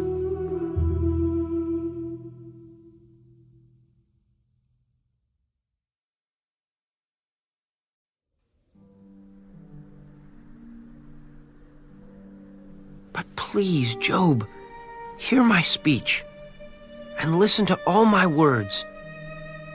Now I open my mouth. My tongue speaks in my mouth. My words come from my upright heart. My lips utter pure knowledge. The Spirit of God has made me, and the breath of the Almighty gives me life. If you can answer me, set your words in order before me. Take your stand. Truly, I am as your spokesman before God. I also have been formed out of clay. Surely no fear of me will terrify you, nor will my hand be heavy on you. Surely you have spoken in my hearing, and I have heard the sound of your words, saying, I am pure, without transgression. I am innocent, and there is no iniquity in me. Yet he finds occasions against me. He counts me as his enemy. He puts my feet in the stocks. He watches all my paths. Look, in this you are not righteous. I will answer you, for God is greater than man. Why do you contend with him? For he does not give an accounting of any of his words. For God may speak in one way or in another, yet man does not perceive it. In a dream, in a vision of the night, when deep sleep falls upon men while slumbering on their beds, then he opens the ears of men and seals their instruction. In order to turn man from his deed and conceal pride from man, he keeps back his soul from the pit and his life from perishing by the sword. Man is also chastened with pain on his bed and with strong pain in many of his bones, so that his life abhors bread and his soul succulent food. His flesh wastes away from sight, and his bones stick out, which once were not seen. Yes, his soul draws near the pit, and his life to the executioners. If there is a messenger for him, a mediator, one among 1,000 to show man his uprightness, then he is gracious to him and says, deliver him from going down to the pit. I have found a ransom. His flesh shall be young like a child's. He shall return to the days of his youth. He shall pray to God, and he will delight in him. He shall see his face with joy, for he restores to man his righteousness. Then he looks at men and says, I have sinned and perverted what was right, and it did not profit me. He will redeem his soul from going down to the pit, and his life shall see the light. Behold, God works all these things, twice, in fact 3 times with a man, to bring back his soul from the pit, that he may be enlightened with the light of life. Give ear, Job. Listen to me. Hold your peace, and I will speak. If you have anything to say, answer me. Speak, for I desire to justify you. If not, listen to me.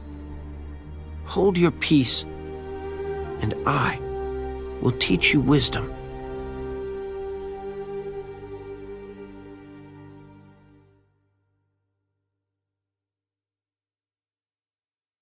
Elihu further answered, Hear my words, you wise men. Give ear to me, you who have knowledge.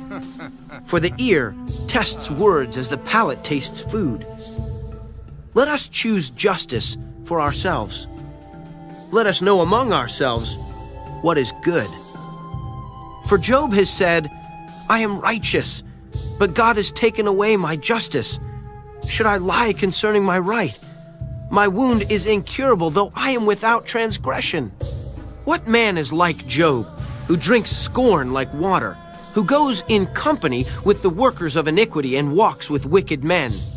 For he has said, it profits a man nothing that he should delight in God. Therefore listen to me, you men of understanding.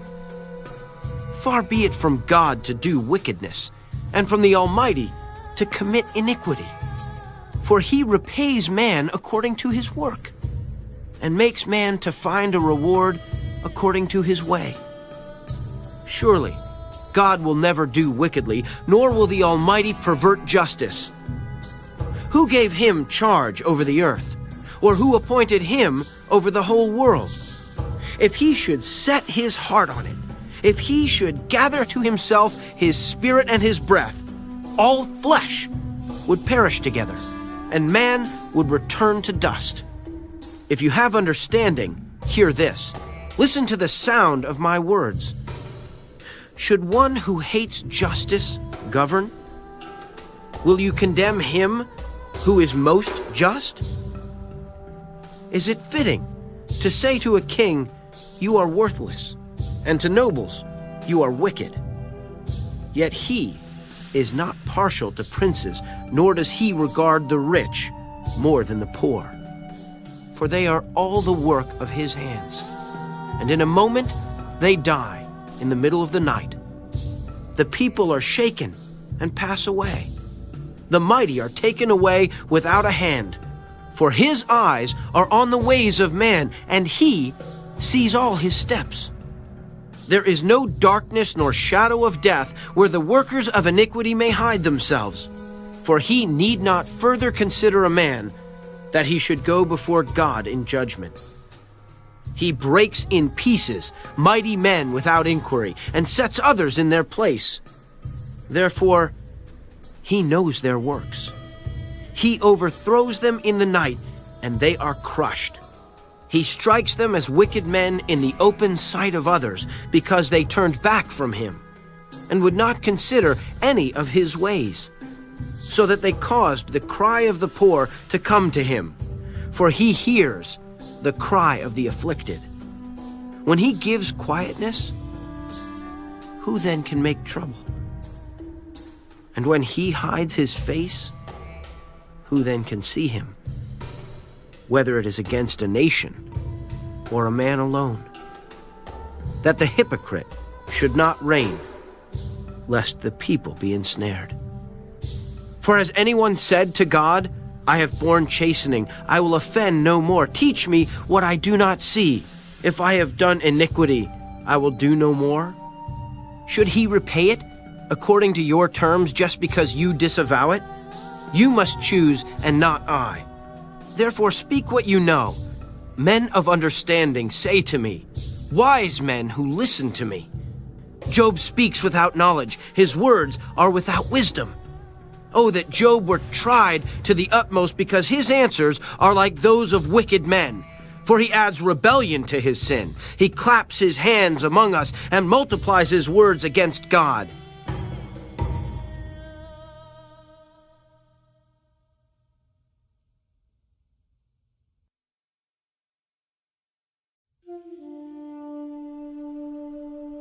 Do you think this is right?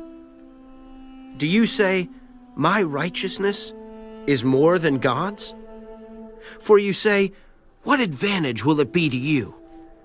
What profit shall I have more than if I had sinned? I will answer you, and your companions with you.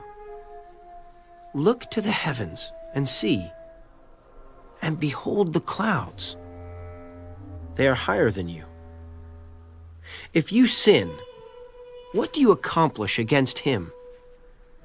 Or if your transgressions are multiplied, what do you do to him?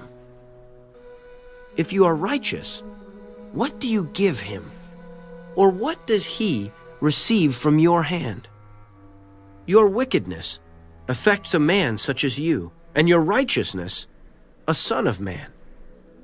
Because of the multitude of oppressions, they cry out. They cry out for help because of the arm of the mighty. But no one says, where is God my maker, who gives songs in the night, who teaches us more than the beasts of the earth and makes us wiser than the birds of heaven. There they cry out, but he does not answer, because of the pride of evil men. Surely God will not listen to empty talk, nor will the Almighty regard it. Although you say you do not see him, yet justice is before him, and you must wait for him. And now, because he has not punished in his anger, nor taken much notice of folly, therefore Job opens his mouth in vain. He multiplies words without knowledge.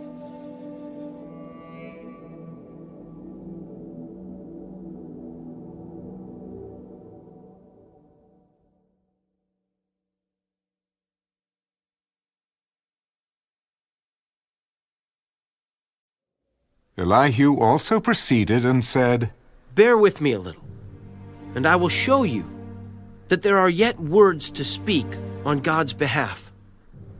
I will fetch my knowledge from afar. I will ascribe righteousness to my Maker. For truly my words are not false. One who is perfect in knowledge is with you. Behold, God is mighty, but despises no one. He is mighty in strength of understanding. He does not preserve the life of the wicked, but gives justice to the oppressed. He does not withdraw his eyes from the righteous, but they are on the throne with kings, for he has seated them forever, and they are exalted.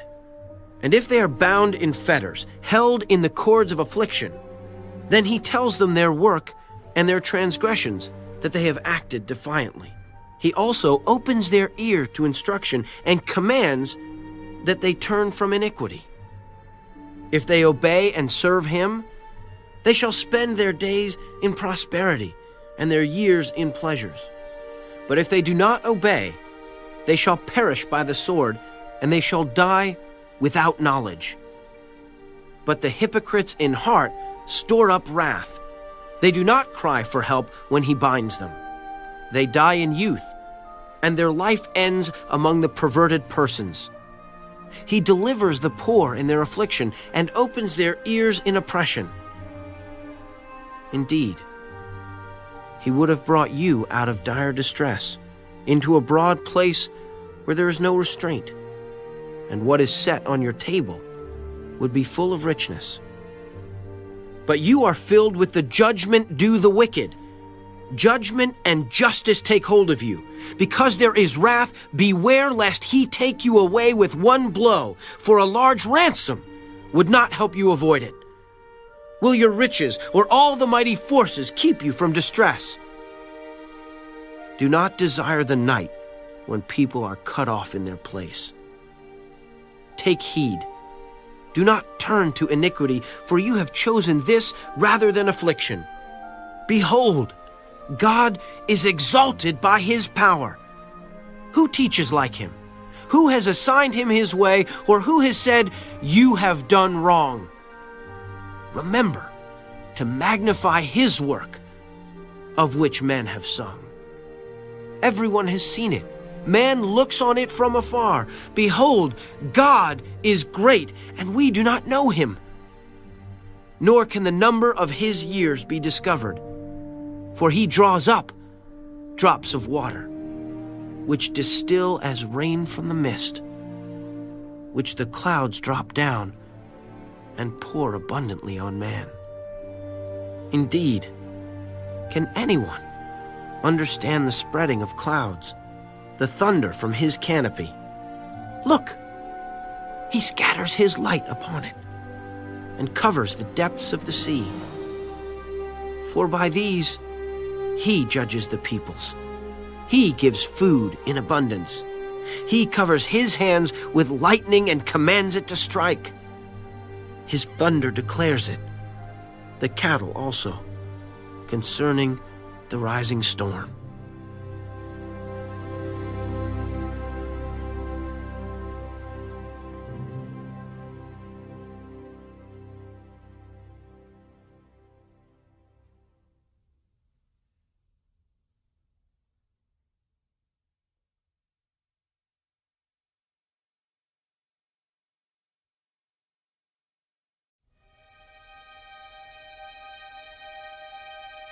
At this also my heart trembles and leaps from its place.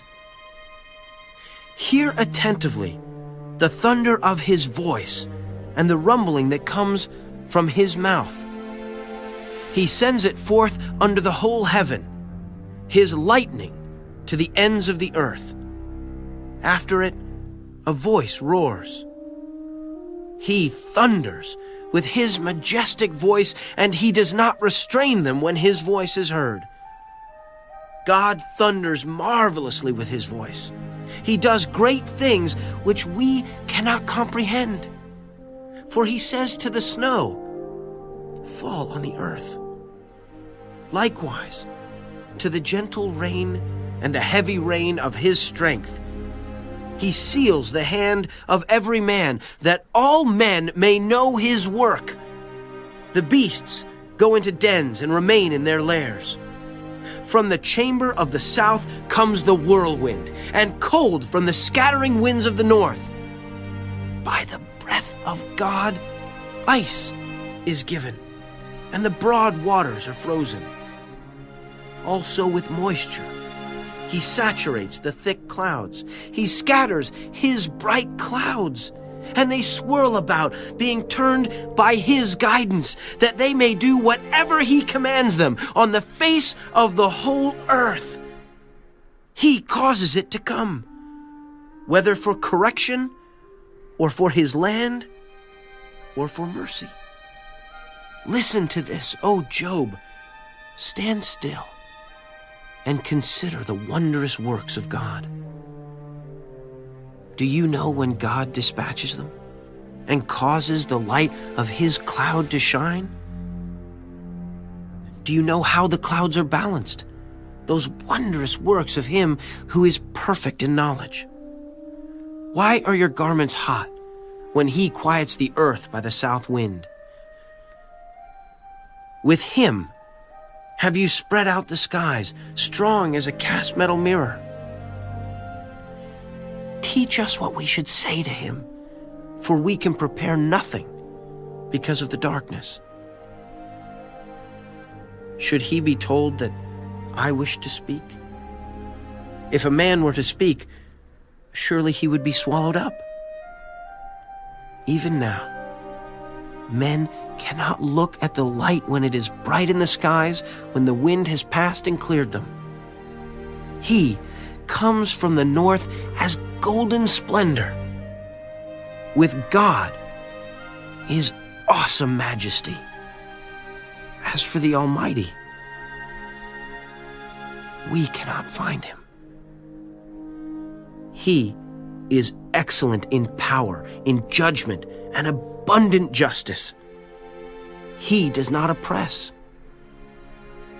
Therefore, men fear him. He shows no partiality to any who are wise of heart.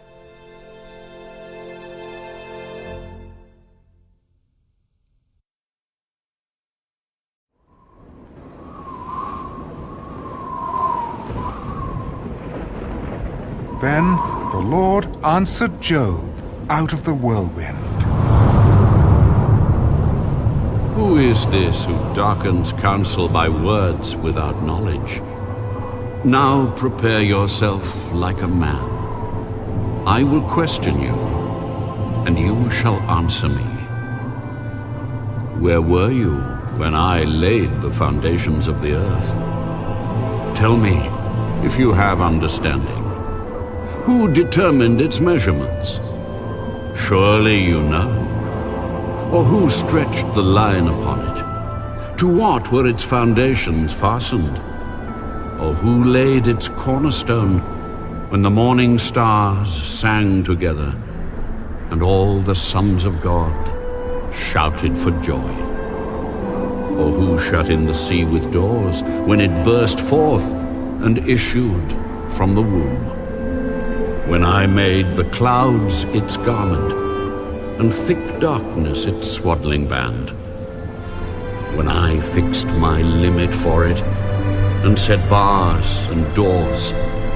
When I said, this far you may come, but no farther, and here your proud waves must stop.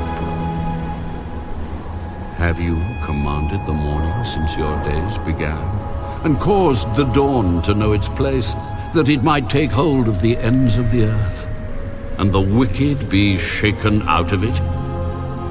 It takes on form like clay under a seal, and stands out like a garment.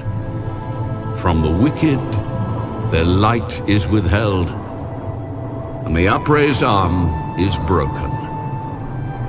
Have you entered the springs of the sea, or have you walked in search of the depths? Have the gates of death been revealed to you, or have you seen the doors of the shadow of death? Have you comprehended the breadth of the earth? Tell me, if you know all this. Where is the way to the dwelling of light? And darkness, where is its place? That you may take it to its territory, that you may know the paths to its home. Do you know it because you were born then? Or because the number of your days is great? Have you entered the treasury of snow? Or have you seen the treasury of hail, which I have reserved for the time of trouble, for the day of battle and war? By what way is light diffused, or the east wind scattered over the earth? Who has divided a channel for the overflowing water, or a path for the thunderbolt to cause it to rain on a land where there is no one, a wilderness in which there is no man, to satisfy the desolate waste, and cause to spring forth the growth of tender grass? Has the rain a father? Or who has begotten the drops of dew? From whose womb comes the ice, and the frost of heaven? Who gives it birth? The waters harden like stone, and the surface of the deep is frozen. Can you bind the cluster of the Pleiades, or loose the belt of Orion? Can you bring out Mazzaroth in its season? Or can you guide the great bear with its cubs? Do you know the ordinances of the heavens? Can you set their dominion over the earth?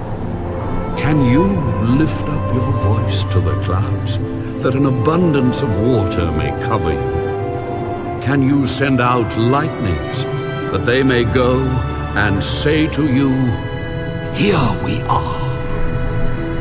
Who has put wisdom in the mind, or who has given understanding to the heart?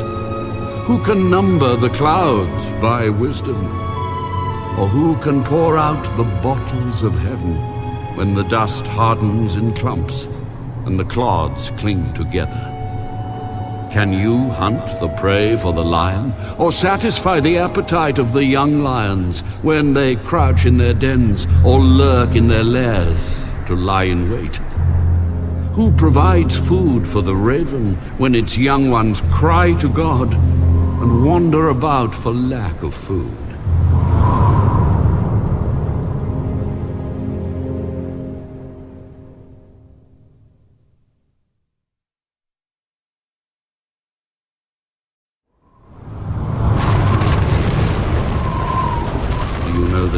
When the wild mountain goats bear young? Or can you mark when the deer gives birth? Can you number the months that they fulfill? Or do you know the time when they bear young?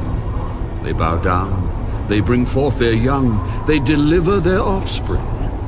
Their young ones are healthy, they grow strong with grain, they depart and do not return to them. Who set the wild donkey free? Who loosed the bonds of the onager, whose home I have made the wilderness, and the barren land his dwelling? He scorns the tumult of the city. He does not heed the shouts of the driver. The range of the mountains is his pasture. and he searches after every green thing.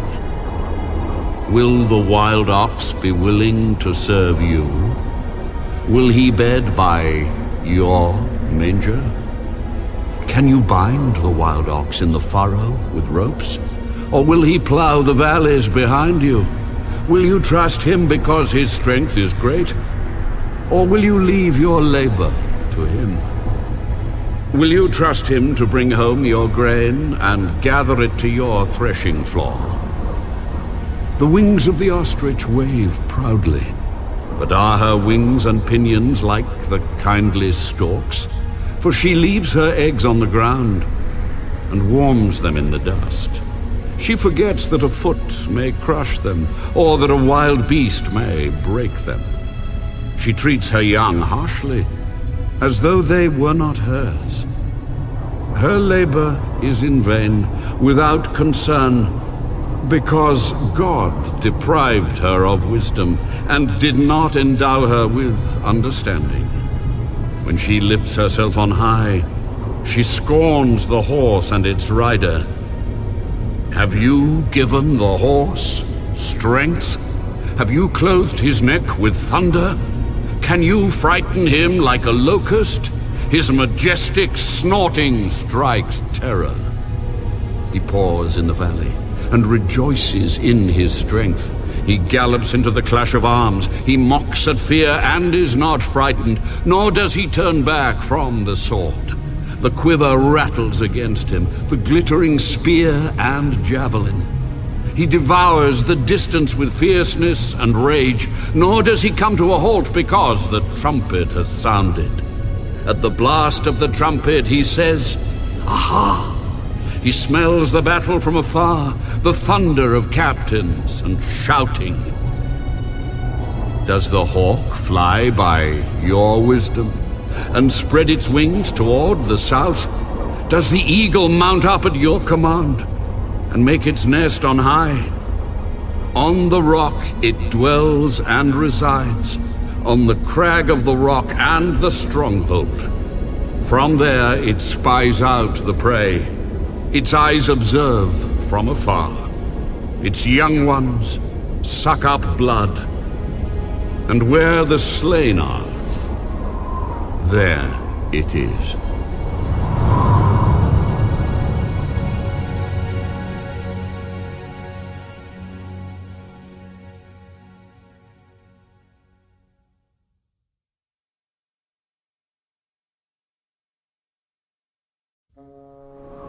Shall the one who contends with the Almighty correct him? He who rebukes God, let him answer it. Then Job answered the Lord. Behold, I am vile. What shall I answer you? I lay my hand over my mouth. Once I have spoken, but I will not answer. Yes, twice, but I will proceed no further. Then the Lord answered Job out of the whirlwind. Now prepare yourself like a man. I will question you, and you shall answer me. Would you indeed annul my judgment? Would you condemn me that you may be justified? Have you an arm like God? Or can you thunder with a voice like his? Then adorn yourself with majesty and splendor, and array yourself with glory and beauty. Disperse the rage of your wrath. Look on everyone who is proud, and humble him. Look on everyone who is proud, and bring him low. Tread down the wicked in their place. Hide them in the dust together. Bind their faces in hidden darkness. Then I will also confess to you that your own right hand can save you. Look now at the behemoth, which I made along with you. He eats grass like an ox. See now, his strength is in his hips, and his power is in his stomach muscles. He moves his tail like a cedar. The sinews of his thighs are tightly knit. His bones are like beams of bronze, his ribs like bars of iron. He is the first of the ways of God. Only he who made him can bring near his sword. Surely the mountains yield food for him, and all the beasts of the field play there. He lies under the lotus trees in a covert of reeds and marsh. The lotus trees cover him with their shade. The willows by the brook surround him. Indeed, the river may rage, yet he is not disturbed. He is confident, though the Jordan gushes into his mouth, though he takes it in his eyes, or one pierces his nose with a snare.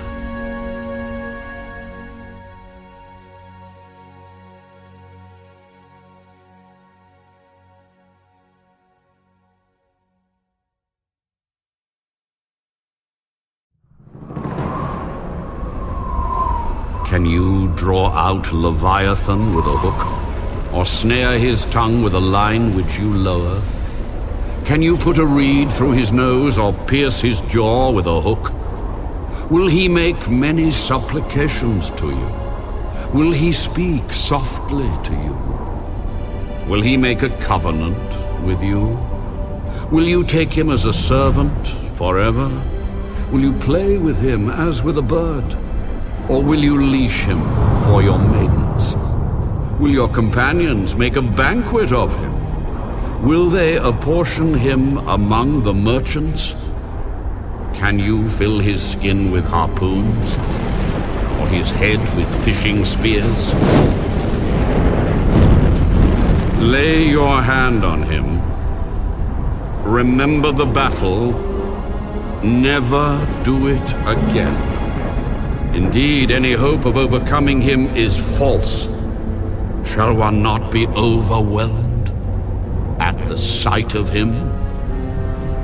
No one is so fierce that he would dare stir him up. Who then is able to stand against me? Who has preceded me that I should pay him? Everything under heaven is mine. I will not conceal his limbs, his mighty power, or his graceful proportions. Who can remove his outer coat? Who can approach him with a double bridle? Who can open the doors of his face with his terrible teeth all around? His rows of scales are his pride, shut up tightly as with a seal. One is so near another that no air can come between them. They are joined one to another. They stick together and cannot be parted. His sneezings flash forth light, and his eyes are like the eyelids of the morning. Out of his mouth go burning lights. Sparks of fire shoot out. Smoke goes out of his nostrils as from a boiling pot, and burning rushes. His breath kindles coals, and a flame goes out of his mouth. Strength dwells in his neck, and sorrow dances before him. The folds of his flesh are joined together. They are firm on him and cannot be moved. His heart is as hard as stone, even as hard as the lower millstone. When he raises himself up, the mighty are afraid. Because of his crashings, they are beside themselves. Though the sword reaches him, it cannot avail, nor does spear, dart, or javelin. He regards iron as straw, and bronze as rotten wood. The arrow cannot make him flee. Sling stones become like stubble to him. Darts are regarded as straw. He laughs at the threat of javelins. His undersides are like sharp potsherds. He spreads pointed marks in the mire. He makes the deep boil like a pot. He makes the sea like a pot of ointment. He leaves a shining wake behind him. one would think the deep had white hair. On earth there is nothing like him which is made without fear. He beholds every high thing. He is king over all the children of pride.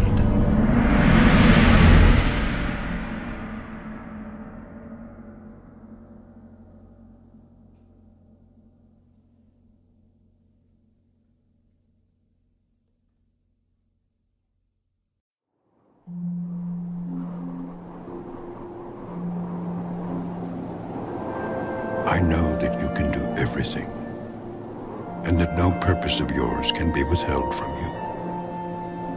You asked, who is this who hides counsel without knowledge?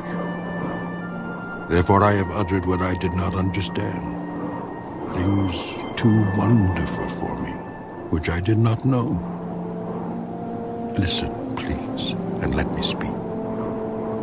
You said, I will question you, and you shall answer me.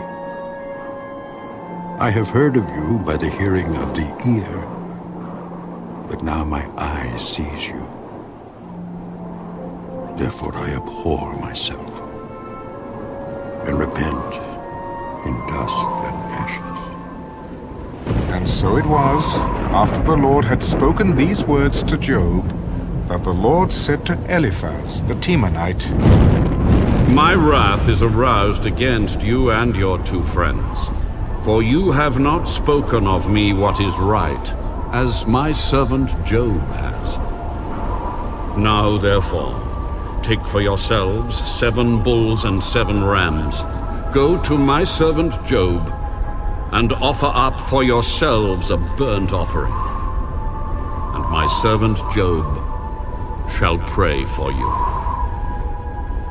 For I will accept him, lest I deal with you according to your folly, because you have not spoken of me what is right, as my servant Job has.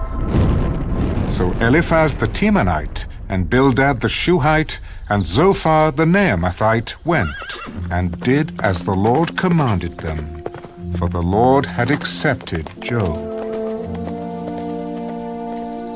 And the Lord restored Job's losses when he prayed for his friends. Indeed, the Lord gave Job twice as much as he had before. Then all his brothers, all his sisters, and all those who had been his acquaintances before came to him and ate food with him in his house. And they consoled him and comforted him for all the adversity that the Lord had brought upon him. Each one gave him a piece of silver, and each a ring of gold. Now the Lord blessed the latter days of Job more than his beginning. For he had 14,000 sheep, 6,000 camels, 1,000 yoke of oxen, and 1,000 female donkeys. He also had 7 sons and 3 daughters. And he called the name of the first Jemimah, the name of the second Keziah, and the name of the third Keren-Happuch. In all the land were found no women so beautiful as the daughters of Job, and their father gave them an inheritance among their brothers. After this, Job lived 140 years, and saw his children and grandchildren for 4 generations. So Job died, old and